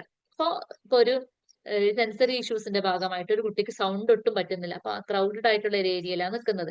അപ്പൊ ആ കുട്ടിക്കുള്ള പ്രശ്നം എന്താണെന്ന് വെച്ചാൽ അവിടുന്ന് എസ്കേപ്പ് ആണ് അല്ലെ. അപ്പൊ ആ കുട്ടി എങ്ങനെയാണ്, അപ്പൊ അത് പറയാൻ പറ്റുന്നില്ല, എഫക്റ്റീവ് ആയിട്ട് പറയാൻ പറ്റുന്നില്ല. അതായത് എനിക്ക് ഇവിടുന്ന് പ്രയാസം ഉണ്ട് കേട്ടോ, ഞാൻ ഇവിടുന്ന് പോവാണ്, എന്നെ ഇവിടുന്ന് ഒന്ന് മാറ്റി തരുമോ, ഇന്നൊന്നും പറയാൻ പറ്റുന്നില്ല. അപ്പൊ അവിടെ എന്താണ്, ആ പിന്നെ സെൻസറി ഓവർലോഡ് വരികയാണ്. അപ്പൊ അത്തരത്തിലുള്ള ആ ഒരു ഇമോഷനെ വേണ്ട രീതിയിൽ കുട്ടിക്ക് പറഞ്ഞ് ഫലിപ്പിക്കാൻ പറ്റുന്നില്ല. അപ്പൊ അവിടെ ആകെ കൂടെ ബഹളം വെക്കും. ഈ ബഹളം എന്ന് പറയുന്നത് എന്താണ്, ഇതൊരു കമ്മ്യൂണിക്കേഷൻ ടൂൾ ആയിട്ടാണ് അവർ ഉപയോഗിക്കുന്നത്. കാരണം അവർക്ക് എഫക്റ്റീവ് ആയിട്ട് കമ്മ്യൂണിക്കേറ്റ് ചെയ്യാൻ പറ്റാത്തത് കൊണ്ടാണ് അവർ ഈ ബഹളം വെക്കുന്നതും പ്രയാസപ്പെടുത്തുന്നതും ഒക്കെ. അല്ലാതെ നമുക്ക് എന്തെങ്കിലും വേണമെന്ന് വിചാരിച്ചിട്ട് ഇവർ ചെയ്യുന്നതല്ല, നമ്മളെ കുറച്ച് പ്രയാസപ്പെടുത്തി കളയാമെന്ന് വിചാരിച്ച് ചെയ്യുന്നവരല്ല. നേരത്തെ ലിഫ്ന മാം പറഞ്ഞതുപോലെ ആ ടീച്ചേഴ്സിനൊക്കെ അങ്ങനെ നമ്മൾ പറഞ്ഞു കൊടുക്കണം, ഇവർക്ക് ഇത്തരത്തിലുള്ള സെൻസറി ഇഷ്യൂസ് ആണ് ഉള്ളത് അല്ലെ. അപ്പൊ അല്ലാതെ ആരെങ്കിലും ബുദ്ധിമുട്ടിക്കാനോ പ്രയാസപ്പെടുത്താനോ വേണ്ടി അറിഞ്ഞുകൊണ്ട് ബോധപൂർവ്വം ഇവർ ചെയ്യുന്നതല്ല. അപ്പൊ ഇമോഷണൽ റെഗുലേഷൻ പ്രോബ്ലംസ് ഉണ്ട്. ഇനി ലേണിംഗ് ഡിഫറൻസസ് ഉണ്ട്. അതായത് ലേണിംഗ് ഡിഫറൻസ് എന്ന് പറയുമ്പോൾ ഓരോരുത്തരും യുണീക്ക് ആണ് അല്ലെ. ഇപ്പൊ നമ്മൾ തന്നെ യുണീക്ക് അല്ലേ, ചിലരെന്താണ് വിഷ്വൽ ലേണേഴ്സ് ആയിരിക്കും, ചിലർ ഓഡിറ്ററി ലേണേഴ്സ് ആയിരിക്കും അല്ലെ, അങ്ങനെയൊക്കെ ഉണ്ട്. അപ്പൊ ഓട്ടിസ്റ്റിക് ആയിട്ടുള്ള കുട്ടികൾ അധികം എന്താണ് വിഷ്വൽ ലേണേഴ്സ് ആണ്. അപ്പൊ അവർക്കൊന്നും പഠിക്കാൻ കഴിയില്ല എന്ന് പറയുന്നതിന് പകരം നമ്മൾ അവർക്ക് എങ്ങനെയാണോ അവരുടെ സ്റ്റൈല് മനസ്സിലാക്കിയിട്ട് അത് ഉൾക്കൊണ്ട് പഠിപ്പിക്കാനാണ് ശ്രമിക്കേണ്ടത്. കൂടുതൽ കുട്ടികൾക്കും പാറ്റേൺസ് ഇഷ്ടമായിരിക്കും, നമ്പേഴ്സ് ഇഷ്ടമായിരിക്കും, അതല്ലെങ്കിൽ ഇതുപോലെ വിഷ്വലി കാണുന്ന കാര്യങ്ങളൊക്കെ പെട്ടെന്ന് അവർ ട്രാക്ക് ചെയ്യും. അപ്പൊ ആ രീതിയിൽ അവരുടെ കാര്യങ്ങൾ ഷെഡ്യൂൾ ചെയ്യാന്നുള്ളത്. അവർ എന്തിപ്പോ നമ്മുടെ ഡെയിലി റൂട്ടീൻ ഒക്കെ പഠിപ്പിക്കുകയാണെങ്കിലും എന്ത് ചെയ്യണം, ഇവരെന്തൊക്കെയാണ് ഇവരെ കൊണ്ട് ചെയ്യാൻ ഉദ്ദേശിക്കുന്നത് അതൊക്കെ നമ്മളൊരു ഫ്ലാഷ് കാർഡിലാക്കിയിട്ട് നമ്മളിത് ഇങ്ങനെ ഷെഡ്യൂൾ ചെയ്തിട്ട് വെക്കണം. അതായത് രാവിലെ ഫസ്റ്റ് വന്നാൽ പ്രയർ ചൊല്ലുന്നു, പിന്നെ യോഗ ചെയ്യുന്നു, പിന്നെ സ്നാക്ക് ടൈം ആണ്, അത് കഴിഞ്ഞിട്ട് നമ്മൾ മാത്സ് ആണ് പഠിക്കാൻ പോകുന്നത്, അല്ലെങ്കിൽ അത് കഴിഞ്ഞിട്ട് ഇന്ന വിഷയമാണ് ചെയ്യാൻ പോകുന്നത്, ഇന്ന ടാസ്ക് ചെയ്യുന്നു. ഇതിങ്ങനെ ഇങ്ങനെ ഷെഡ്യൂൾ ചെയ്ത് വെക്കണം. അപ്പൊ ആദ്യം പ്രയർ ചൊല്ലുന്നു. അപ്പൊ പ്രയർ ചൊല്ലിക്കഴിഞ്ഞാൽ ആ കാർഡ് എടുത്തിട്ട് എന്ത് ചെയ്യണം, ബാസ്ക്കറ്റ് കൊണ്ടുപോയിട്ട്. അപ്പൊ കുട്ടിക്ക് മനസ്സിലായി ഓക്കെ പ്രയർ കഴിഞ്ഞു, പ്രയർ ഇന്നില്ല, ഇനി അടുത്തത് യോഗയാണ്. യോഗ ചെയ്ത് കഴിഞ്ഞിട്ട് ആ യോഗേന്റെ ചാർട്ട് എടുത്തിട്ട് എന്ത് ചെയ്യുന്നു, പിന്നെ ബാസ്ക്കറ്റ് കൊണ്ടുപോയി നിക്ഷേപിക്കുന്നു. അപ്പൊ എന്ത് കുട്ടിക്ക് മനസ്സിലായി ഓക്കെ യോഗയും കഴിഞ്ഞു. അങ്ങനെ എന്ത് ചെയ്യണം, ഇവരുടെ ഒരു പാറ്റേൺ ആണ്, ഒരു റൊട്ടീൻ ഉണ്ട് ഇവർക്ക്. ഈ റൊട്ടീനകത്ത് പുതിയൊരു ടാസ്ക് വരുമ്പോഴാണ് നേരത്തെ പറഞ്ഞതുപോലെ റിജിഡിറ്റി പറഞ്ഞില്ലേ, ഡിഫിക്കൽട്ടി വിത്ത് ചേഞ്ചിന് ഉൾക്കൊള്ളാൻ പറ്റൂല. അപ്പൊ നേരത്തെ നമ്മളൊരു കാര്യം ചെയ്യിക്കാൻ ഉദ്ദേശിക്കുന്നുണ്ടെങ്കിൽ എന്ത് വേണം, രാവിലെ വരുമ്പോ തന്നെ നമ്മൾ ആ ഫ്ലാഷ് കാർഡ് അവിടെ സെറ്റ് ചെയ്ത് വെക്കണം. എന്നിട്ട് ചെയ്യുന്നതിന് മുമ്പ്, പ്രയർ ചെല്ലുന്നതിന് മുമ്പ് ഇങ്ങനെ കാണിച്ചു കൊടുക്കണം. ഫസ്റ്റ് നമ്മൾ പ്രയർ ചെല്ലും, പിന്നെ യോഗ ചെയ്യും, എന്നിട്ട് സ്നാക്ക് ടൈം ആണ്. അത് കഴിഞ്ഞിട്ട് നമ്മൾ ഇന്ന് ചെയ്യാൻ പോകുന്നത്, ഇന്ന് നമുക്കൊരു പിന്നെ ഔട്ട്ഡോർ പോകാനുണ്ട്, അപ്പൊ ഇന്ന് നമ്മൾ അങ്ങനെ പോകും. എന്നിട്ട് പറഞ്ഞ് മനസ്സിലാക്കി കൊടുക്കണം. ഇല്ലെങ്കിൽ കുട്ടി ആകെ കൂടെ എന്താണ്, നേരത്തെ പറഞ്ഞിട്ടില്ലെങ്കിൽ പറഞ്ഞു കൊടുത്താൽ തന്നെ പ്രശ്നങ്ങൾ ഉണ്ടാവും. എന്നാൽ പറഞ്ഞു കൊടുത്ത് മനസ്സിലാക്കിയാൽ കുറെ പ്രശ്നങ്ങൾ നമുക്ക് എന്ത് ചെയ്യാൻ പറ്റും, റെഡ്യൂസ് ചെയ്തിട്ട് കൊണ്ടുവരാൻ പറ്റും. പിന്നെ പറയാനുള്ളത് ബിഹേവിയറൽ ചാലഞ്ചസ് ആണ്. മാം ഇപ്പൊ ഇവരുടെ ഇത്രയും ഐക്യു മാം എങ്ങനെയാ ഐക്യു ഐക്യു എങ്ങനായിരിക്കും? ഐക്യു ഉള്ള കുട്ടികൾക്ക് ഒരിക്കലും ഐക്യൂല് പ്രശ്നമല്ല. ആവറേജ് ഇല്ലല്ലോ. അല്ലെങ്കിൽ എബോ ആവറേജ് ഐക്യു ഉണ്ട് അവർക്ക്. ആ അത് അതെ. MR-നകത്താണ് നമ്മൾ ഐക്യു ബിലോ 70 എന്ന് പറയുന്നത്. ഓട്ടിസ്റ്റിക് ആയിട്ടുള്ള കുട്ടികൾക്ക് ഐക്യൂല് എവിടെയും പ്രശ്നം പറയുന്നില്ല. ഇവരിപ്പോ ഞാൻ പ്രോബ്ലം ഈ വരുന്നത്. നേരത്തെ പറഞ്ഞില്ലേ, എന്റെ ക്ലാസ്സിലുള്ള പയ്യനെ കുറിച്ച് പറഞ്ഞില്ലേ, ഈ 2 പയ്യന്മാരും ഐക്യു നോർമലാണ്. നമ്മൾ ക്ലാസ്സിൽ പറഞ്ഞു കൊടുക്കുന്ന കാര്യങ്ങൾ ഇവരാണ് ആദ്യം ഗ്രാസ്പ് ചെയ്യാതെ എനിക്കറിയാം. ഇവർ മനസ്സിലായിട്ടുണ്ടാവുന്നു. ബാക്കിയുള്ളവർ പഠിക്കുന്നതിന് മുമ്പ് ഇവരന്മാരത് പഠിച്ചെന്ന് എനിക്കറിയാം. പക്ഷെ പറഞ്ഞു തരൂല. ഷോർട്ട് ടൈം ഇങ്ങനെ അല്ല, മീൻസ് ഷോർട്ട് ടൈം മെമ്മറി അല്ലേ അവർക്ക്, അപ്പൊ ഓക്കെ ആയിരിക്കും. പിന്നീട് അത് ചോദിക്കുമ്പോ അവർക്ക് റീകോളിംഗ് അബിലിറ്റി വരുന്നില്ലല്ലോ. ഉണ്ടോ? ഓട്ടിസ്റ്റിക്കിന് അങ്ങനെ പ്രശ്നം വല്ലാതെ പറയുന്നില്ല മെമ്മറിക്ക്. എനിക്ക് ഇവിടെ 2-3 കുട്ടികളുണ്ട്. അതിൽ ഒരാള് ഭയങ്കര വൈബ്രന്റ് ആണ്. പക്ഷെ അവന് പിന്നീട് ചോദിക്കുമ്പോ അത് ഓർമ്മയില്ല. ആൾ ഓട്ടിസ്റ്റിക് ആണ്, OT ചെയ്തോണ്ട്. ചിലർക്ക് ചിലർക്ക് മെമ്മറിയിൽ ഇഷ്യൂ വരും. പക്ഷെ അത് എല്ലാവർക്കും, ഒരു ഭൂരിഭാഗം അങ്ങനെ മെമ്മറി ഇഷ്യൂസ് കാണാറില്ല ഓട്ടിസ്റ്റിക് ആയിട്ടുള്ള കുട്ടികൾക്ക്. കാരണം ഇവനിപ്പോ ഞാൻ പറഞ്ഞില്ലേ, ഞാൻ ഈ പഠിപ്പിക്കുന്ന കാര്യങ്ങളൊന്നും ഇവനോട് ചോദിച്ചാൽ ഇവൻ പറഞ്ഞു തരൂല. പക്ഷെ എനിക്കറിയാം ഇവൻ അതൊക്കെ അറിയാന്ന്. അതെങ്ങനെയാ പിന്നെ ചെയ്യാന്നറിയോ, അപ്പം പാട്ട് പാടാൻ ഇഷ്ടമാണ്. നഖം മുറിക്കാത്ത കുട്ടി എന്നല്ല, പാട്ട് പാടാൻ ഇഷ്ടമാണ്. അപ്പൊ ഞാൻ നല്ല ട്രെൻഡിങ് ആയിട്ടുള്ള പാട്ട് അവനിങ്ങനെ ഒറ്റയ്ക്ക് ഇരിക്കുമ്പോ അങ്ങനെ പാടുന്നേക്കാം. അപ്പൊ ഞാൻ എന്ത് ചെയ്യും, അതിന്റെ ചിലപ്പോ എനിക്ക് പാട്ട് കേൾക്കണം എന്ന് തോന്നിയാൽ, അല്ലെങ്കിൽ ഇവനെ കൊണ്ടൊരു പാട്ട് പഠിക്കണം എന്ന് തോന്നിയാൽ, ഞാൻ ഏതെങ്കിലും പാട്ട് ഇങ്ങനെ പാടും. ഒരു 4-5 വരി പാടും അവന്റെ അടുത്ത് കൂടെ ഇങ്ങനെ ചെന്നിട്ട്. അപ്പൊ അത് കേട്ടിട്ട് ഇവനങ്ങ് ബാക്കി പാടും. അതൊക്കെയാണ് ട്രിക്ക്. അതല്ലെങ്കിൽ നന്നായിട്ട് ഇങ്ങ് മോട്ടിവേറ്റ് ചെയ്തിട്ട് ഭയങ്കര സംസാരിച്ചിട്ട് പ്രയർ ചൊല്ലാൻ അറിയാം, പ്ലഡ്ജ് ചൊല്ലാൻ അറിയാം, അവിടെ പഠിപ്പിക്കുന്ന GK ക്വസ്റ്റ്യൻസ് ഒക്കെ അവൻ ഫോളോ ചെയ്യും. പക്ഷെ ഒരു കാര്യത്തിന് ചോദിച്ചാൽ ഇവൻ ഒരിക്കലും ആൻസർ പറയില്ല. അങ്ങനെ ചെയ്തിട്ടുണ്ടെങ്കിൽ അവനാണ് അവിടെ വെക്കുന്ന കോമ്പറ്റീഷനിലൊക്കെ വിന്നർ ആയിട്ട് വരിക. പക്ഷെ അതൊരിക്കലും അവൻ ചെയ്യൂല. ചോദിക്കുന്ന സമയത്ത് നന്നായിട്ട് ഓടും. പക്ഷെ എല്ലാ പ്രശ്നം എന്താണെന്നറിയാം, അവൻ ഓടുന്നിടത്ത് കൂടെ നമ്മൾ ട്രാക്ക് ഇടേണ്ടി വരും. അല്ലാതെ ട്രാക്കിലൂടെ അവൻ ഓടൂല. അങ്ങനെയുള്ള കുറെ പ്രശ്നങ്ങളുണ്ട് ഇവരെ കൊണ്ട്. ഇവർക്കെല്ലാം അറിയാം.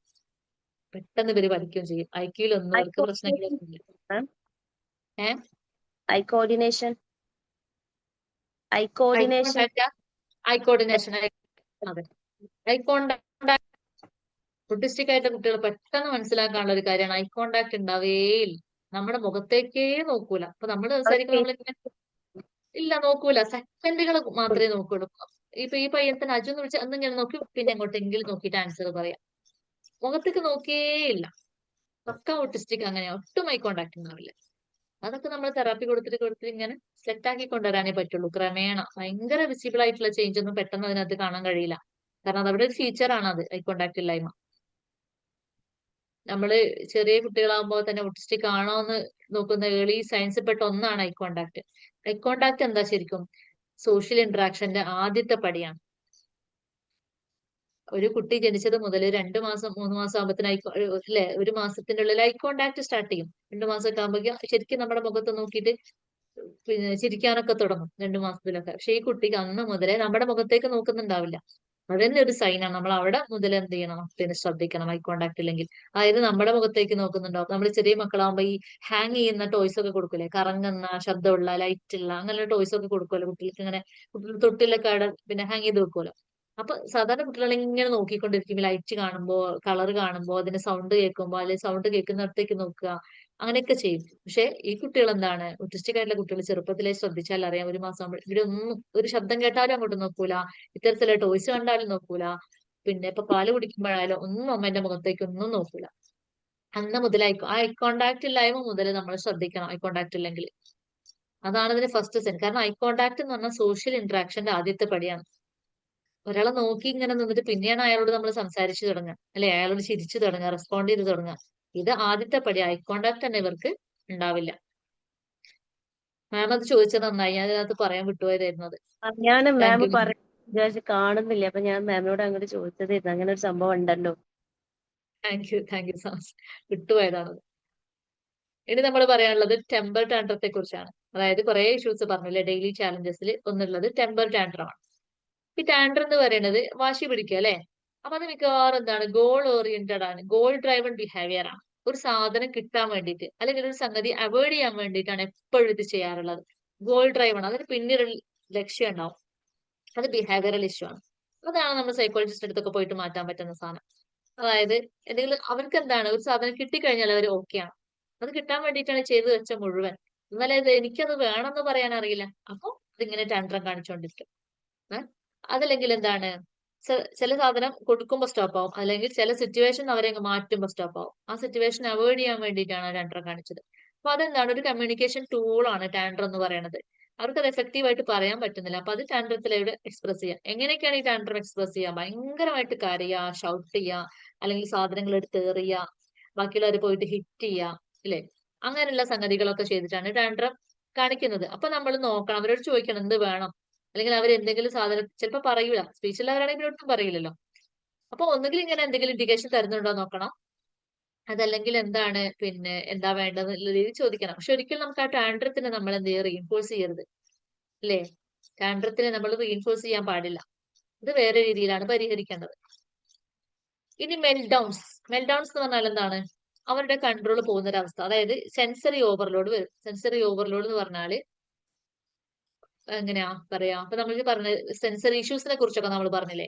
അപ്പൊ നമുക്ക് നമ്മുടെ ബ്രെയിനിന് ഹാൻഡിൽ ചെയ്യാൻ പറ്റുന്നതിന്റെ അപ്പുറത്തേക്കുള്ള സെൻസറി എക്സ്പീരിയൻസ് നമുക്ക് കിട്ടുമ്പോൾ നമ്മുടെ ബ്രെയിൻ എന്ത് ചെയ്യും, നമ്മളെല്ലാ എനർജി ഉപയോഗിച്ചിട്ട് ആ സെൻസറി പ്രോസസ്സിങ്ങിന് വേണ്ടിയിട്ടാണ് ശ്രമിക്കുക. അപ്പൊ ബാക്കിയുള്ള സംഗതികൾ, നമ്മുടെ കമ്മ്യൂണിക്കേഷനും ബാക്കിയുള്ള കാര്യങ്ങളൊക്കെ അവിടെ കുറച്ച് നേരത്തേക്ക് സ്റ്റോപ്പ് ആകും. അതിനെയാണ് നമ്മൾ എന്ത് സെൻസറി ഓവർലോഡ് എന്ന് പറയുന്നത്. അപ്പൊ ഈ ഓവർലോഡ് വരുമ്പോ തന്നെ കുട്ടികളാകെ ഔട്ട് ഓഫ് കൺട്രോൾ ആയി വരുന്ന ഒരു അവസ്ഥ ഉണ്ടാവും. അതിനെയാണ് നമ്മൾ മെൽഡൗൺ പറയുന്നത്. അത് ഭയങ്കര സ്ട്രെസ് ആകും, ഭയങ്കര ഫിയർഫുൾ ആവും, ഭയങ്കര ഓവർവെൽമിങ് ആവും, അങ്ങനെയൊക്കെ കാണിക്കുന്നത് കൊണ്ടാണ് ഈ സെൻസറി ഓവർലോഡ് വരുന്നത് കൊണ്ടാണ്. അപ്പൊ അതിന്റെ ഒരു കോമൺ സെൻസ് പറഞ്ഞാൽ ഭയങ്കരമായിട്ട് കരയും, അല്ലെങ്കിൽ എന്തെങ്കിലും ഇങ്ങനെ ഷെയ്ക്ക് ചെയ്തുകൊണ്ടിരിക്കും. പിന്നെ എന്താണ്, കണ്ണ് പൊത്തിപ്പിടിക്കുക, അതല്ലെങ്കിൽ ചെവി പൊത്തിപ്പിടിക്കുക. ഞാൻ പറഞ്ഞില്ലേ നേരത്തെ, ചെവി പൊത്തിപ്പിടിക്കുന്നതൊക്കെ ഭയങ്കര ഓഡിഷൻ ഹൈപ്പർ ആകുമ്പോഴോ അല്ലെങ്കിൽ വിഷൻ ഹൈപ്പർ ആകുമ്പോൾ കണ്ണ് പൊത്തിപ്പിടിക്കും. അതൊക്കെ എന്താണ്, ഇതിന്റെ ഓവർ സെൻസറി ഓവർലോഡ് കൊണ്ട് കാണിക്കുന്ന കുറെ കാര്യങ്ങളാണ്. അല്ലെങ്കിൽ റണ്ണിങ് അവേ അല്ലെ, അവിടെ നിന്ന് ഓടിക്കളയുന്ന ഒരവസ്ഥ, ഭയങ്കരമായിട്ടുള്ള സൗണ്ട് ഉള്ള ഏരിയ ഓടിക്കളയുന്ന ഒരവസ്ഥ, നിലത്ത് കിടന്ന് ഉരുളുന്ന ഒരവസ്ഥ, ഇതൊക്കെ എന്താണ്, പിന്നെ ഈ മെൽഡൗണിന്റെ കുറെ സിംറ്റംസ് ആണ്. അതായത് സെൻസറി ഓവർലോഡ് ആണ് ഇതൊക്കെ വരുന്നത്. അതിന് വേണ്ട രീതിയിൽ എക്സ്പ്രസ് ചെയ്യാൻ പറ്റുന്നില്ല, അപ്പൊ എന്താണ് മെൽഡൗൺ കാണിക്കും. ഇങ്ങനെ ഓരോരോ കാര്യങ്ങൾ ഇവര് കാണിച്ചുകൊണ്ടിരിക്കും. മാം എനിക്കൊരു ഡൗട്ട് ഉണ്ട്. ഈ സെൻസറിയില് ഹൈപ്പോ ആവുന്നോണ്ടാണോ ഇവര് സ്വയം വേദനിപ്പിക്കുന്നതും കടിക്കുന്നതും ഒക്കെ?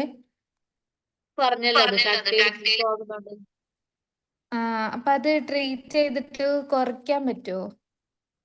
ഓക്യുപേഷൻ തെറാപ്പിയാണ് നമ്മൾ കൊടുക്കേണ്ടത്. ഓക്യുപേഷൻ തെറാപ്പിസ്റ്റ് ആണ് അത് ചെയ്യാൻ പറ്റുക. Okay.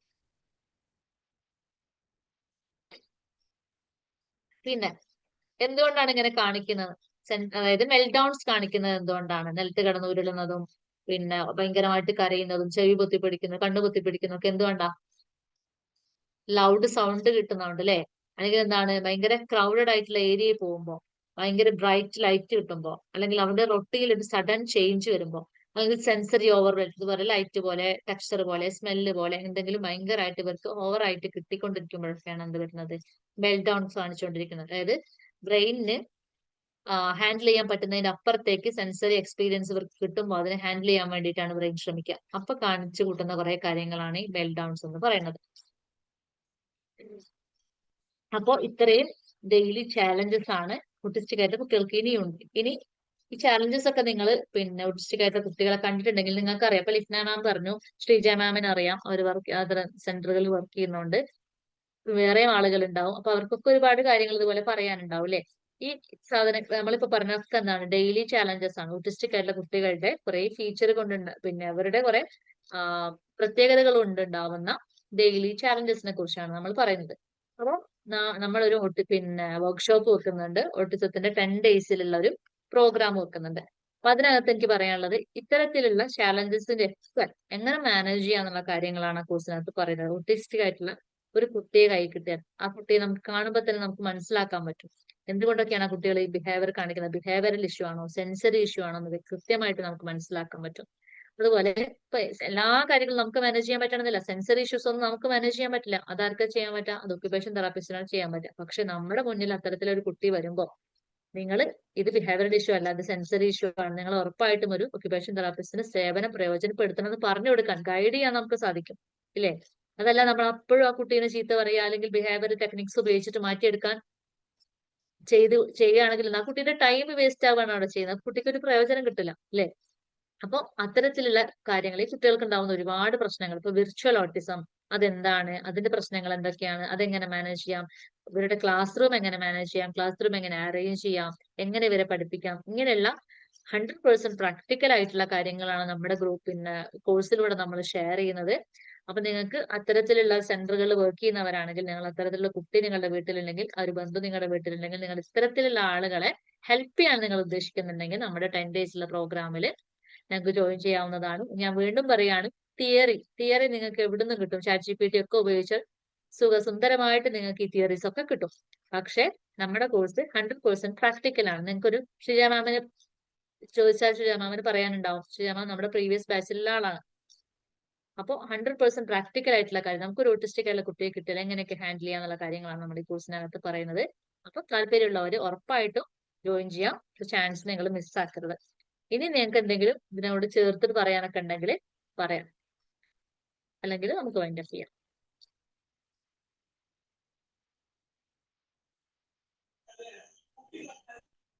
Hello, good evening madam. Good evening. എൻ്റെ പേര് ഡോക്ടർ ജമീല. ഓഡിബിൾ ആണല്ലോ അല്ലേ? കേൾക്കുന്നുണ്ട് മാം. ആ അതെ, ഇപ്പൊ ഒരു മാഡം ചോദിച്ചിരുന്നില്ലേ, ഓട്ടിസം ഉള്ള കുട്ടികൾക്ക് ഐക്യുവിന്റെ പ്രശ്നം ഉണ്ടോ എന്നുള്ളൊരു കാര്യം ചോദിച്ചിരുന്നല്ലോ. അപ്പം ഈ 70% നമ്മുടെ സ്റ്റഡീസ് പറയുന്നത് 70% of children with autism having associated condition of intellectual disability എന്ന് പറയുന്നുണ്ട്. അപ്പം ഈ ഓട്ടിസം കുട്ടികളിൽ ഇപ്പൊ ഓട്ടിസം മാത്രം ആണെങ്കിൽ അവർക്ക് ഐക്യുവിന്റെ പ്രശ്നം വരുന്നില്ലല്ലോ. അതേസമയം അസോസിയേറ്റ് ചെയ്തുകൊണ്ട് ഇന്റലക്ച്വൽ ഡിസബിലിറ്റി വരികയാണെങ്കിൽ അവർക്ക് ഐക്യുവിന്റെ പ്രശ്നം ഉണ്ടാവുമല്ലോ അവിടെ. അപ്പൊ ആ ഒരു കാര്യമാണ് എനിക്കൊന്ന്. അതെ അതെ, ഓക്കെ, താങ്ക് യു. അത് നല്ലൊരു കാര്യം മാം, അത് പറഞ്ഞത് നന്നായി. അത് ഇതുപോലെ വിട്ടുപോയൊരു കാര്യമായിരുന്നു അല്ലെ. അസോസിയേറ്റഡ് കണ്ടീഷൻ വരും, ADHD, ഇന്റലക്ച്വൽ ഡിസബിലിറ്റി വരും. Ma'am thank you ma'am, Jameela ma'am, അത് ഓർമ്മിപ്പിച്ചതിന്. അങ്ങനെയുള്ള കുട്ടികൾക്ക് മാം പറഞ്ഞതുപോലെ എന്താണ്, ഐക്യുവിൽ പ്രശ്നം ഉണ്ടാവും അല്ലേ. അതെ അതെ, താങ്ക് യു മാം. അസോസിയേറ്റഡ് ആയിട്ട് അവിടെ ഇന്റലക്ച്വൽ ഡിസബിലിറ്റി വരുന്നുണ്ടല്ലോ.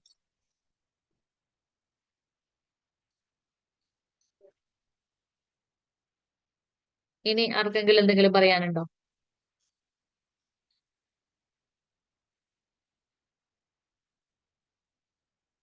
Thank you, ma'am. Thank you so much. As an educator, I used to focus on correcting behavior. Inshallah. Thank you so much. All the best. Thank you. Lisna ma'am special educator ആണ്, അതുകൊണ്ട് നമുക്കറിയാം കാര്യങ്ങളൊക്കെ അല്ലേ. മാഷാഅല്ലാ അറിയാം, പക്ഷെ മാമിന്റെ അത്ര അറിഞ്ഞൂടാ. നമുക്ക് ഓപ്പണിംഗ് ആയിട്ട് തോന്നി മാമിന്റെ ക്ലാസ്. നമ്മള് കുറെ സാഹചര്യങ്ങൾ എത്തുമ്പോഴാണ് നമ്മൾ കൂടുതൽ കാര്യങ്ങൾ പഠിക്കുന്നത് അല്ലെ. കുറെ പിന്നെ സെന്ററുകള് കാര്യങ്ങള് അറിയാൻ കഴിയല്ലോ. അതെ, നമ്മൾ വർക്ക് ചെയ്യുന്ന സെന്ററിനനുസരിച്ച് നമ്മൾ കൂടുതൽ സ്ഥാപനങ്ങളിൽ വർക്ക് ചെയ്യുമ്പോഴൊക്കെ നമുക്ക് ഓരോരോ കേസ് കാണുമ്പോഴൊക്കെ പുതിയ പുതിയ എക്സ്പീരിയൻസ്, പുതിയ പുതിയ കാര്യങ്ങൾ നമ്മൾ ആ കുട്ടികളിലൂടെ ഒക്കെ പഠിക്കും അല്ലേ? ആക്ച്വലി നമുക്ക് ഇവിടെ അത്രയും ഓട്ടിസ്റ്റിക് ആയിട്ടുള്ള കുട്ടികളില്ല എങ്കിലും ഇല്ല. അതാണ് അതാണ് മൈൻഡുള്ള കുട്ടികളാണ്, വളരെ മൈൻഡായിട്ടുള്ളവരാണ്. അതെ. അതാണ് ഞാൻ പറഞ്ഞ മാം, പിന്നെ ഇൻക്ലൂസീവ് സെറ്റപ്പിലായതുകൊണ്ട് അത്രയും കുട്ടികളെ കിട്ടുന്നില്ല. അതെ, അതിൽ ഡെഫിനറ്റ്ലി. സ്പെഷ്യൽ സ്കൂളിലൊക്കെ ആണെങ്കിൽ ഒരുപാട് കേസസ് ഉണ്ടാവും. എന്തായാലും നിങ്ങൾ ഷഹീദ കൂടെയുള്ള ടീച്ചേഴ്സിനൊക്കെ പറഞ്ഞോളൂ സർ. അനസ് സർ. ഇപ്പൊ ലിഫ്ന മാഡം സൂചിപ്പിച്ച പോലെ ഒരു പരിധിയിൽ കൂടുതൽ ഈ ഒരു ഓട്ടിസം ഉണ്ട് എന്ന് കണ്ടെത്തുന്ന ആ ഒരു ലെവൽ ഉണ്ടല്ലോ, നമുക്കൊരു സ്പെഷ്യൽ ഒരു സ്കൂളിൽ ചേർക്കണം എന്നുള്ള ഒരു ലെവൽ ഏകദേശം എങ്ങനെയായിരിക്കും നമ്മൾ ഫാസ്റ്റ് ആയിട്ട് മനസ്സിലാക്കേണ്ടത്? ഈ കുട്ടിയെ ഈ ഒരു പബ്ലിക് സ്കൂളിൽ പഠിപ്പിച്ചാൽ പോരാ, സ്പെഷ്യൽ ആയിട്ട് ഒരു സ്കൂളിൽ ചേർക്കണം എന്ന് ഏതിന്റെ ഒരു ലെവലിന്റെ അടിസ്ഥാനത്തിലായിരിക്കും? അത് ഒരൊറ്റ വാക്ക് പറയാൻ എനിക്ക് പ്രയാസമാണ്. കാരണം അത് ഏറെക്കുറെ നമ്മുടെ ചോയ്സ് ആണ്. അപ്പൊ എന്റെ അടുത്ത് ചോദിക്കുമ്പോൾ നമ്മൾ സ്പെഷ്യൽ സ്കൂളിൽ ചേർക്കണോ അതല്ലെങ്കിൽ ഇൻക്ലൂസീവ് സെറ്റപ്പ് ചേർക്കണോ എന്ന് ചോദിക്കുമ്പോൾ ഞാൻ എന്താ ചെയ്തത്, ഞാൻ അവർക്ക് ഒരൊറ്റ ഉത്തരം പറഞ്ഞു കൊടുക്കൂല. രണ്ടും പറഞ്ഞു കൊടുക്കും. സ്പെഷ്യൽ സ്കൂളിൽ എന്താ സംഭവിക്കാന്ന് പറഞ്ഞു കൊടുക്കും, നോർമൽ സ്കൂളിൽ എന്താ സംഭവിക്കാന്ന് പറഞ്ഞു കൊടുക്കും. എന്നിട്ട് അവരുടെ ചോയ്സ് ആണ്. അതായത് പിന്നെ ഡോക്ടേഴ്സ് ഒക്കെ ഇപ്പൊ ഇവിടെ ജമീല മാം ഒക്കെ ഉണ്ട്. പിന്നെ ഇപ്പൊ ഡോക്ടേഴ്സ് ഒക്കെ സാധാരണ പറയാറുള്ളത് ഇൻക്ലൂസീവ് സെറ്റപ്പിൽ പറഞ്ഞേക്കണം എന്നുള്ളതാണ് പറയാ. അതിനെയാണ് പ്രൊമോട്ട് ചെയ്യുക. അതിന്റെ ഒരു പിന്നിലുള്ള റീസൺ എന്ന് പറയുന്നത് ബിഹേവിയർ, പിന്നെ മോഡലിങ്ങിന് വേണ്ടിയിട്ടാണ്. ബാക്കിയുള്ള നോർമൽ കുട്ടികളെ കണ്ടിട്ട് നമ്മൾ മോഡൽ ചെയ്യാൻ വേണ്ടിയിട്ട് ഇത്തരം കുട്ടികൾ നല്ല ബിഹേവിയർ പഠിച്ചെടുക്കാൻ വേണ്ടിയിട്ടാണ് നോർമൽ സ്കൂളിൽ പറഞ്ഞേക്കണം എന്ന് പറയാം. അത് നല്ല കാര്യമാണ്. അത് നമുക്ക് യാതൊരു സംശയമുള്ള അതിനകത്ത്.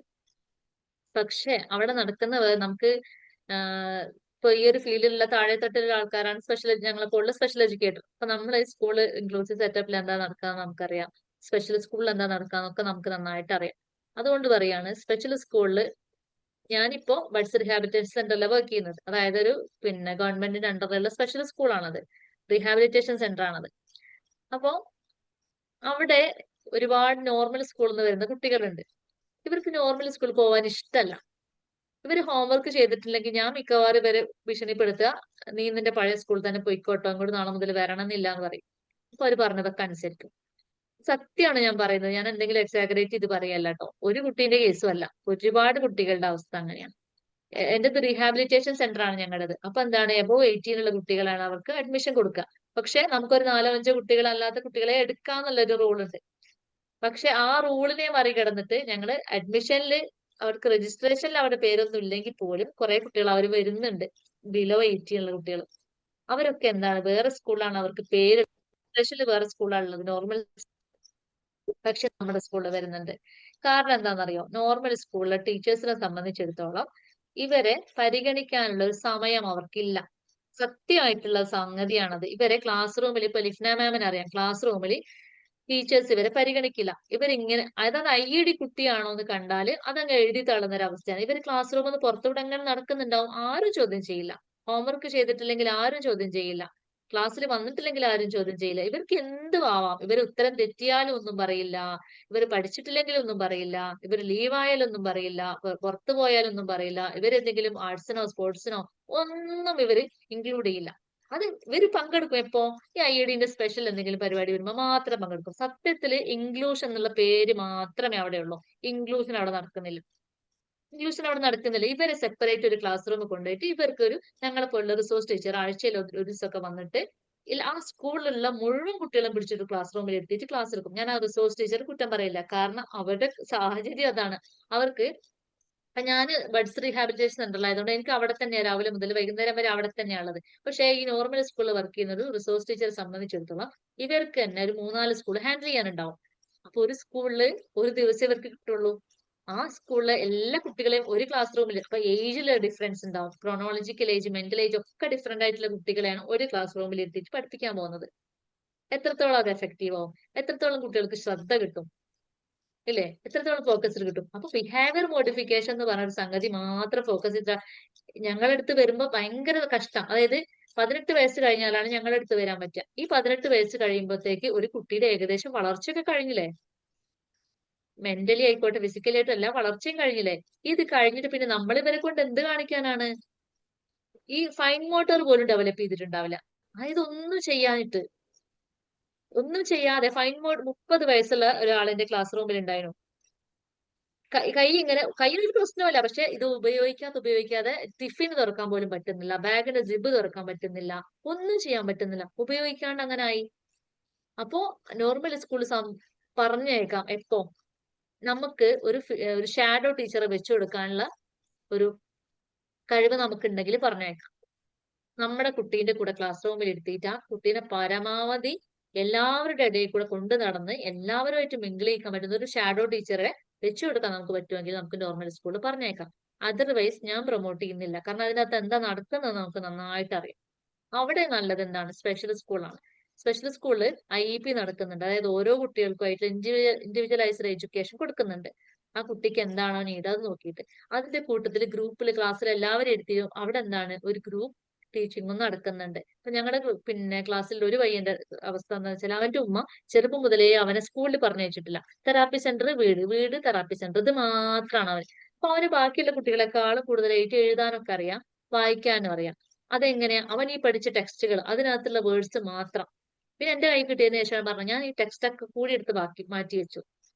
ഈ സ്കൂളിൽ നോർമൽ പഠിക്കുന്ന പുസ്തകങ്ങളിലെ അതെല്ലാം മാറ്റി വെച്ചു. ഞാൻ പറഞ്ഞു ഇത് വേണ്ട, മലയാളം ഇംഗ്ലീഷ്, ഇത് ഇംഗ്ലീഷില്ല മലയാളം മാത്രം, അതാ നോക്കിക്കൊണ്ടിരിക്കുന്നത്. ID കുട്ടിയാണ്, ഇന്റലക്ച്വൽ ഡിസബിലിറ്റിയിലെ കുട്ടിയാണ്.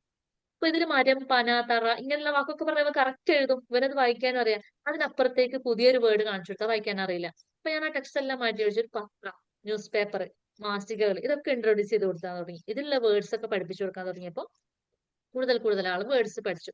അതല്ല ഇപ്പൊ പറയാൻ വന്ന കാര്യം ഇവന് വീടും തെറാപ്പി സെന്ററും മാത്രമായിട്ടാണ് ബന്ധമുള്ളത്. ഇവനൊരു കുട്ടികളായിട്ടും കൂട്ടുകൂടുന്നു സ്കൂൾ വന്നതിന് ശേഷം. ഇവന് ഒറ്റയ്ക്ക് ഇരിക്കുക, ആരുമായിട്ട് ഓട്ടിസം ഒന്നും അല്ല, ഇവൻ ഇന്റലക്ച്വൽ ഡിസബിലിറ്റിയിലെ കുട്ടികൾക്ക് അവിടെ സ്ട്രോങ് ഫ്രണ്ട്ഷിപ്പ് ഉണ്ട് ഞങ്ങളുടെ സ്കൂളിൽ. അവർക്ക് വാട്സ്ആപ്പ് ഗ്രൂപ്പ് അവർ ക്രിയേറ്റ് ചെയ്തിട്ടുണ്ട്. അവരൊരു ദിവസം ലീവ് ആയാലും വിളിക്കും, അന്വേഷിക്കും, നമ്മളെ അന്വേഷിക്കും, കുട്ടികളെ അന്വേഷിക്കും. ഭയങ്കര സ്ട്രോങ് ആയിട്ടുള്ള ഫ്രണ്ട്ഷിപ്പ് അവരുടെ ഇടയിലുണ്ട്. ആ സ്ഥാനത്താണ് ഇങ്ങനെ ഒരാൾ ഒറ്റയ്ക്ക് ഇരിക്കുന്നത്. അപ്പൊ അവന്റെ പ്രത്യേകത എന്ന് വെച്ചാൽ വീടും തെറാപ്പി സെന്റർ മാത്രമേ ഉള്ളൂ. ഒരു അയൽപക്കത്തേക്ക് അവന്റെ അമ്മ പറഞ്ഞയക്കില്ല, സ്കൂളിൽ പോയിട്ടുള്ള ഒരു അനുഭവം ഇല്ല. അപ്പൊ ആ കുട്ടിക്ക് എന്താണ്? സോഷ്യലൈസേഷൻ ആണ് വേണ്ടത്. അതെവിടെ നടക്കുള്ളൂ? ക്ലാസ് റൂമിനകത്തേ നടക്കുള്ളൂ. ഇപ്പൊ ഞങ്ങളുടെ സ്കൂളിൽ വന്നതിന് ശേഷം നല്ല ഇമ്പ്രൂവ്മെന്റ് ഉണ്ട്. ഞങ്ങൾ ആദ്യം 2 പേരുള്ള ഒരു ഗ്രൂപ്പിനകത്ത് അവനെ ഇരുത്തി, അത് പിന്നെ 3 പേരാക്കി. ഇപ്പൊ ഹോൾ ക്ലാസ് റൂമിൽ അവൻ ആദ്യം വന്നപ്പോ പറഞ്ഞു ഞാൻ സിംഗിൾ ഡാൻസ് മാത്രമേ കളിക്കുള്ളൂ എന്ന് വാശി പിടിച്ചു. അവന്റെ അമ്മയും പറഞ്ഞു എന്റെ മോന് സിംഗിൾ ഡാൻസ് മതി എന്ന് പറഞ്ഞു. ഞാൻ പറഞ്ഞു ഇരുത്തി മനസ്സിലാക്കി കൊടുത്തു, സിംഗിൾ ഡാൻസ് അല്ല, നിങ്ങൾ ഇത്രയും കാര്യം ചെയ്തുകൊണ്ടിരുന്നത്, ഇത്രയും കാലം ചെയ്തത് ഇവന് സിംഗിൾ ആയിട്ട് ഇങ്ങനെ കൊണ്ടു നടക്കുക ചെയ്തത്. അതുകൊണ്ടാണ് ഇവൻ ഇങ്ങനെ ആയത്. ഇവൻ ഗ്രൂപ്പ് ഡാൻസ് കളിക്കട്ടെ. ആ ഉമ്മാക്ക് എന്നെ ഒട്ടും അക്സെപ്റ്റ് ചെയ്യാതെ എന്റെ നിർബന്ധത്തിന് വഴങ്ങി അവർ ചേർത്തു. പക്ഷെ ഇപ്പൊ എന്താണ്? ആള് ഗ്രൂപ്പിനകത്ത് നല്ലതായിട്ട് മിങ്കിൾ ചെയ്യുന്നുണ്ട്. അവരുടെ ഉമ്മാക്ക് തന്നെ ആ ഒരു മാറ്റം വിസിബിൾ ആയിട്ട് കാണാൻ പറ്റി. നല്ല രീതിയിൽ വിസിബിൾ ആയിട്ടുള്ള മാറ്റങ്ങൾ അവർ കണ്ടു. അപ്പൊ രണ്ടിന്റെ അവസ്ഥ അതാണ്. ഇനിയിപ്പോ സ്പെഷ്യൽ സ്കൂളിൽ ചേർക്കുമ്പോഴും നമ്മൾ ചോദിച്ചു മനസ്സിലാക്കണം എന്തൊക്കെയാണ് നിങ്ങളോട് പഠിപ്പിക്കാൻ ഉദ്ദേശിക്കുന്നത്. എന്റെ സ്കൂളിലെ പാരന്റ്സിനെ ഞാൻ നിരന്തരം ചീത്ത പറഞ്ഞുകൊണ്ടിരിക്കുന്ന കാര്യം എന്നോട് അങ്ങനെ ഒരു ചോദ്യം അവർ ചോദിക്കുന്നില്ല. അവർക്കറിയില്ല, അവർക്ക് അതിനെ കുറിച്ച് അവെയർ അല്ല. അവർ വിചാരിക്കുന്നത് ഓക്കെ ഇവിടെ കൊണ്ട് ഇവർ കുറച്ച് സന്തോഷം കൊടുക്കായിരിക്കും, കുറച്ച് ഇങ്ങനെ വെറുതെ പാട്ടൊക്കെ പാടി കഥയൊക്കെ പറഞ്ഞ് അങ്ങനെ നേരം വെളുത്ത് വൈകുന്നേരമാക്കുന്ന ഒരു അവസ്ഥയാണ് ഇവിടെ ഉള്ളതെന്നാണ് ഇവർ മനസ്സിലാക്കുന്നത്. അങ്ങനെയല്ല, നമ്മൾ കൊണ്ടുപോയി ചേർക്കുമ്പോൾ നമ്മൾ ചോദിക്കണം എന്തൊക്കെയാണ് ഇവിടെ പഠിപ്പിക്കാൻ ഉദ്ദേശിക്കുന്നത്. സാധാരണ സ്പെഷ്യൽ സ്കൂളിൽ നമ്മൾ ഒരിക്കലും അക്കാഡമിക് ഓറിയന്റഡ് ആയിട്ടല്ല, സ്കിൽ ഓറിയന്റഡ് ആയിട്ടാണ് അവിടെ പഠിപ്പിച്ചു കൊടുക്കുക.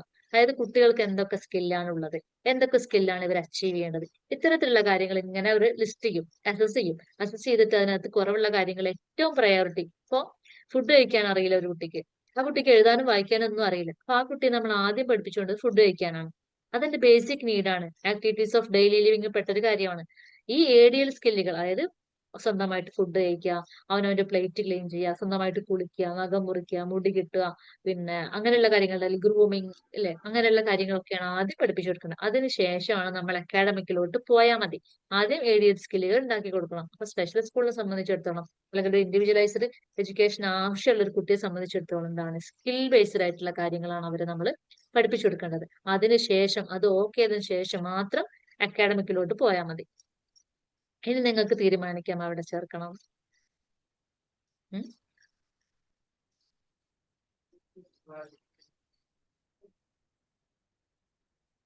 സാർ എനിവേ എന്റെ ഡൗട്ട് ക്ലിയർ ചെയ്ത് തന്നതിന് സ്പെഷ്യൽ താങ്ക്സ്. അതുപോലെ തന്നെ ഓട്ടിസത്തെ പറ്റി നല്ലൊരു ക്ലാസ് ആയിരുന്നു മാഡം ഇന്ന് വെച്ചത്. ഈ ഒരു ടോപ്പിക്കിൽ കുറച്ചും കൂടെ ഒരു ബിഗിനർ ലെവൽ അല്ലാതെ ഒരു ഇന്റർമീഡിയറ്റ് ലെവലിൽ മാഡം സംസാരിച്ചു, കുറച്ചും കൂടെ ആഴത്തിലേക്ക് ഇറങ്ങി. സ്പെഷ്യലി ഒരു ഇന്ററാക്റ്റീവ് സെഷൻസും ഉണ്ടായിരുന്നു. ലിഫ്ന മാഡത്തിന്റെ അനുഭവങ്ങളൂടെ പങ്കുവച്ചപ്പോഴത്തേക്കും അതിന് ആൻസർ കൊടുത്തപ്പോഴത്തേക്കും നമുക്ക് ചോദിക്കാനുള്ള കുറേ ക്വസ്റ്റ്യൻസ് ഓൾറെഡി അവിടെ കവറായി. ഈ ഒരു മണിക്കൂർ പോയതറിഞ്ഞില്ല. നല്ലൊരു സെക്ഷൻ ആയിരുന്നു. ഇനിയിപ്പം ഞാൻ വിചാരിക്കുന്നു ഇതിന്റെ ഒരു സ്പെഷ്യൽ 10 ദിവസത്തേക്ക് ഒരു ക്ലാസ് ആകുമ്പോഴത്തേക്കും കുറച്ച് കൂടുതൽ ഡീറ്റെയിൽ ആയിട്ട് നമുക്ക് എല്ലാവർക്കും മനസ്സിലാക്കി എടുക്കാൻ പറ്റുമെന്ന് വിചാരിക്കും. Anyway thank you madam. Thank you Anas sir. 10 ദിവസത്തെ കോഴ്സിനെ കുറിച്ച് ഞാൻ പറഞ്ഞു കഴിഞ്ഞു ഓൾറെഡി. ഉറപ്പായിട്ട് ഞാൻ നിങ്ങൾക്ക് വാക്ക് തരാണ്, നിങ്ങൾക്ക് അത് വേസ്റ്റ് ആവൂല. 100% പ്രാക്ടിക്കൽ. കാരണം ഞാൻ സ്വന്തമായിട്ട് ക്രിയേറ്റ് ചെയ്തതല്ല. ഓക്യുപേഷൻ തെറാപ്പിസ്റ്റിന്റെ ഒക്കെ ഒരു മേൽനോട്ടത്തിൽ ഞാൻ ക്രിയേറ്റ് ചെയ്ത ഒരു കോഴ്സാണത്. അപ്പോൾ 100% പ്രാക്ടിക്കൽ ഓറിയന്റഡ് ആയിട്ടുള്ള സംഗതികളാണ് അതിനകത്ത് ഉണ്ടാവുക. അതർവൈസ് നിങ്ങൾക്ക് ChatGPT മതി, കാര്യങ്ങളൊക്കെ നിങ്ങൾക്ക് കിട്ടും അല്ലേ? എന്നാ ക്ലാസ് സ്റ്റാർട്ട് ചെയ്യുന്നത്? നാളെ നവംബർ 10 നാളെയല്ലേ?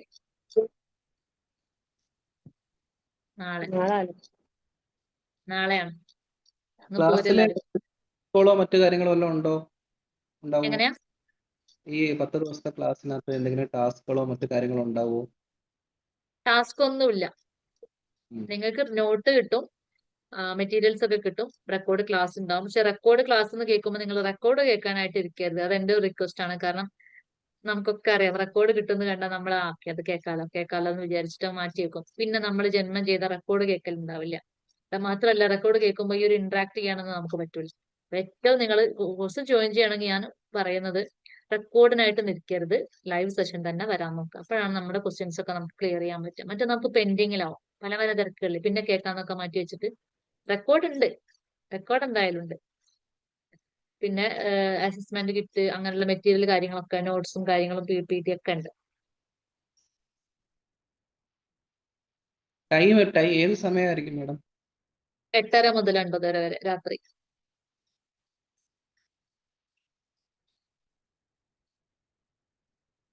ഈ ഒരു ബാച്ച് കഴിഞ്ഞാൽ നെക്സ്റ്റ് ബാച്ച് എന്നാ സ്റ്റാർട്ട് ചെയ്യുന്നത്? അത് തീരുമാനിച്ചിട്ടില്ല. ഇപ്പം കറന്റ്ലി വേറൊരു കോഴ്സും കൂടെ വിംബിൾഡ് തന്നെ ചെയ്തുകൊണ്ടിരിക്കുന്നുണ്ട്. എനിക്ക് തോന്നുന്നു അതിന്റെ ടൈമും ഏകദേശം ഈ ഒരു ടൈം ആണെന്ന് തോന്നുന്നു. അപ്പൊ അത് രണ്ടും കൂടെ ഒരേ ടൈമിൽ മാനേജ് ചെയ്യാൻ പറ്റുമോ എന്നുള്ള ഡൗട്ടാണ്. നോക്കട്ടെ, എന്തായാലും പോസ്റ്റർ നോക്കിയിട്ട് ക്ലാസിന്റെ ഡീറ്റെയിൽ നോക്കിയിട്ട്. മീൻസ് കണ്ടിന്യൂസ് ആയിട്ടാണോ വരുന്ന ക്ലാസ്? 10 ദിവസം ആണല്ലേ? തോന്നുന്നത്. ആഡ് കണ്ടിട്ടുണ്ടായിരുന്നു, അത് വായിച്ചില്ല. നമുക്ക് മിസ്സാവുന്നത് നമുക്ക് റെക്കോർഡ് കേൾക്കാലോ. 1 മന്ത് ഓളം റെക്കോർഡ് ഉണ്ട്. റെക്കോർഡിങ്സിലോട്ട് പോവാതെ ലൈവിലെ പോയോന്ന് എനിക്കറിയില്ല. ശ്രീജ മാമിന് എങ്ങനെയാ? അല്ല, മീൻസ് ഞാൻ ആക്ച്വലി ലൈവിലെ എനിക്ക് ഇന്ററാക്ഷൻസ് അതാകുമ്പോഴേ നമുക്ക് കുറച്ചുകൂടെ എഫക്റ്റീവ് ആയിട്ട് തോന്നും. അതെ. അല്ല, ശ്രീജ മാമിനോട് ചോദിച്ചാൽ അറിയാം. ഞാൻ ഈ 10 ദിവസം കഴിഞ്ഞാൽ ഇവിടെ തന്നെ ഉണ്ടാവും. അപ്പൊ അവരൊക്കെ എപ്പോഴും എന്റെ അടുത്ത്, എന്റെ ഫസ്റ്റ് ബാച്ചിൽ എങ്ങാനും ഉള്ളതാണ് ശ്രീജ മാം. ഇപ്പോഴും ഞങ്ങൾ തമ്മിൽ കണക്ഷൻ ഉണ്ട്. ഇങ്ങനെ ഓരോ കാര്യങ്ങൾ ചോദിച്ചും പറഞ്ഞൊക്കെ വാട്സാപ്പിൽ നമ്മൾ എപ്പോഴും അവൈലബിൾ ആയിരിക്കും. നിങ്ങൾക്ക് എപ്പോഴും വേണമെങ്കിലും സംശയങ്ങളായാലും ചോദിക്കാം, അഭിപ്രായങ്ങളും കാര്യങ്ങളൊക്കെ നമ്മളായിട്ട് ചോദിക്കാം. ഫ്രീ ആകുമ്പോഴൊക്കെ അതിന് ആൻസർ. മാം, ഞാൻ മാമിന്റെ ഫസ്റ്റ് ബാച്ചിൽ ഉണ്ടായിരുന്നതാണ്. ആ സെയിം കോഴ്സ് തന്നെയല്ലേ ഇപ്പോഴും ഉള്ളത്? ഈ നാളെ നടക്കാൻ പോകുന്നത് സെയിം കോഴ്സ് തന്നെയാണ്. മാമിന് എനിക്ക് ക്യാമറ ഓൺ ആക്കായിട്ടാ തോന്നുന്നുണ്ട്, ഓർമ്മയില്ല കേട്ടോ. മുഖം അങ്ങനെ പേര് ഇങ്ങനെ കേട്ടതായിട്ട്. ഓക്കെ. മാമിന്റെ ക്ലാസ് വളരെ നല്ലതായിരുന്നു. എന്നിട്ട് എനിക്ക് ഒത്തിരി ഹെൽപ്ഫുൾ ആയിരുന്നു. Thank you so much. Okay, ma'am. Thank you so much. It was a wonderful session. Thank you so much, ma'am. Thank you. എന്നാൽ നമുക്ക് വേറെ ആർക്കൊന്നും പറയാനില്ലെങ്കിൽ അങ്ങ് വൈൻഡപ്പ് ചെയ്യാൻ തോന്നുന്നു അല്ലേ? അപ്പൊ നിങ്ങൾ ആർക്കെങ്കിലും ചേരാൻ താല്പര്യം ഉണ്ടെങ്കിൽ നാളെയാണ് ഉടനെ ചേരാനുള്ള ഒരു ശ്രമം നടത്തും. Okay, thank U. Good night. Thank you madam. Good night. Okay ma'am, thank U. നല്ല ക്ലാസ് ആയിരുന്നു. Thank you.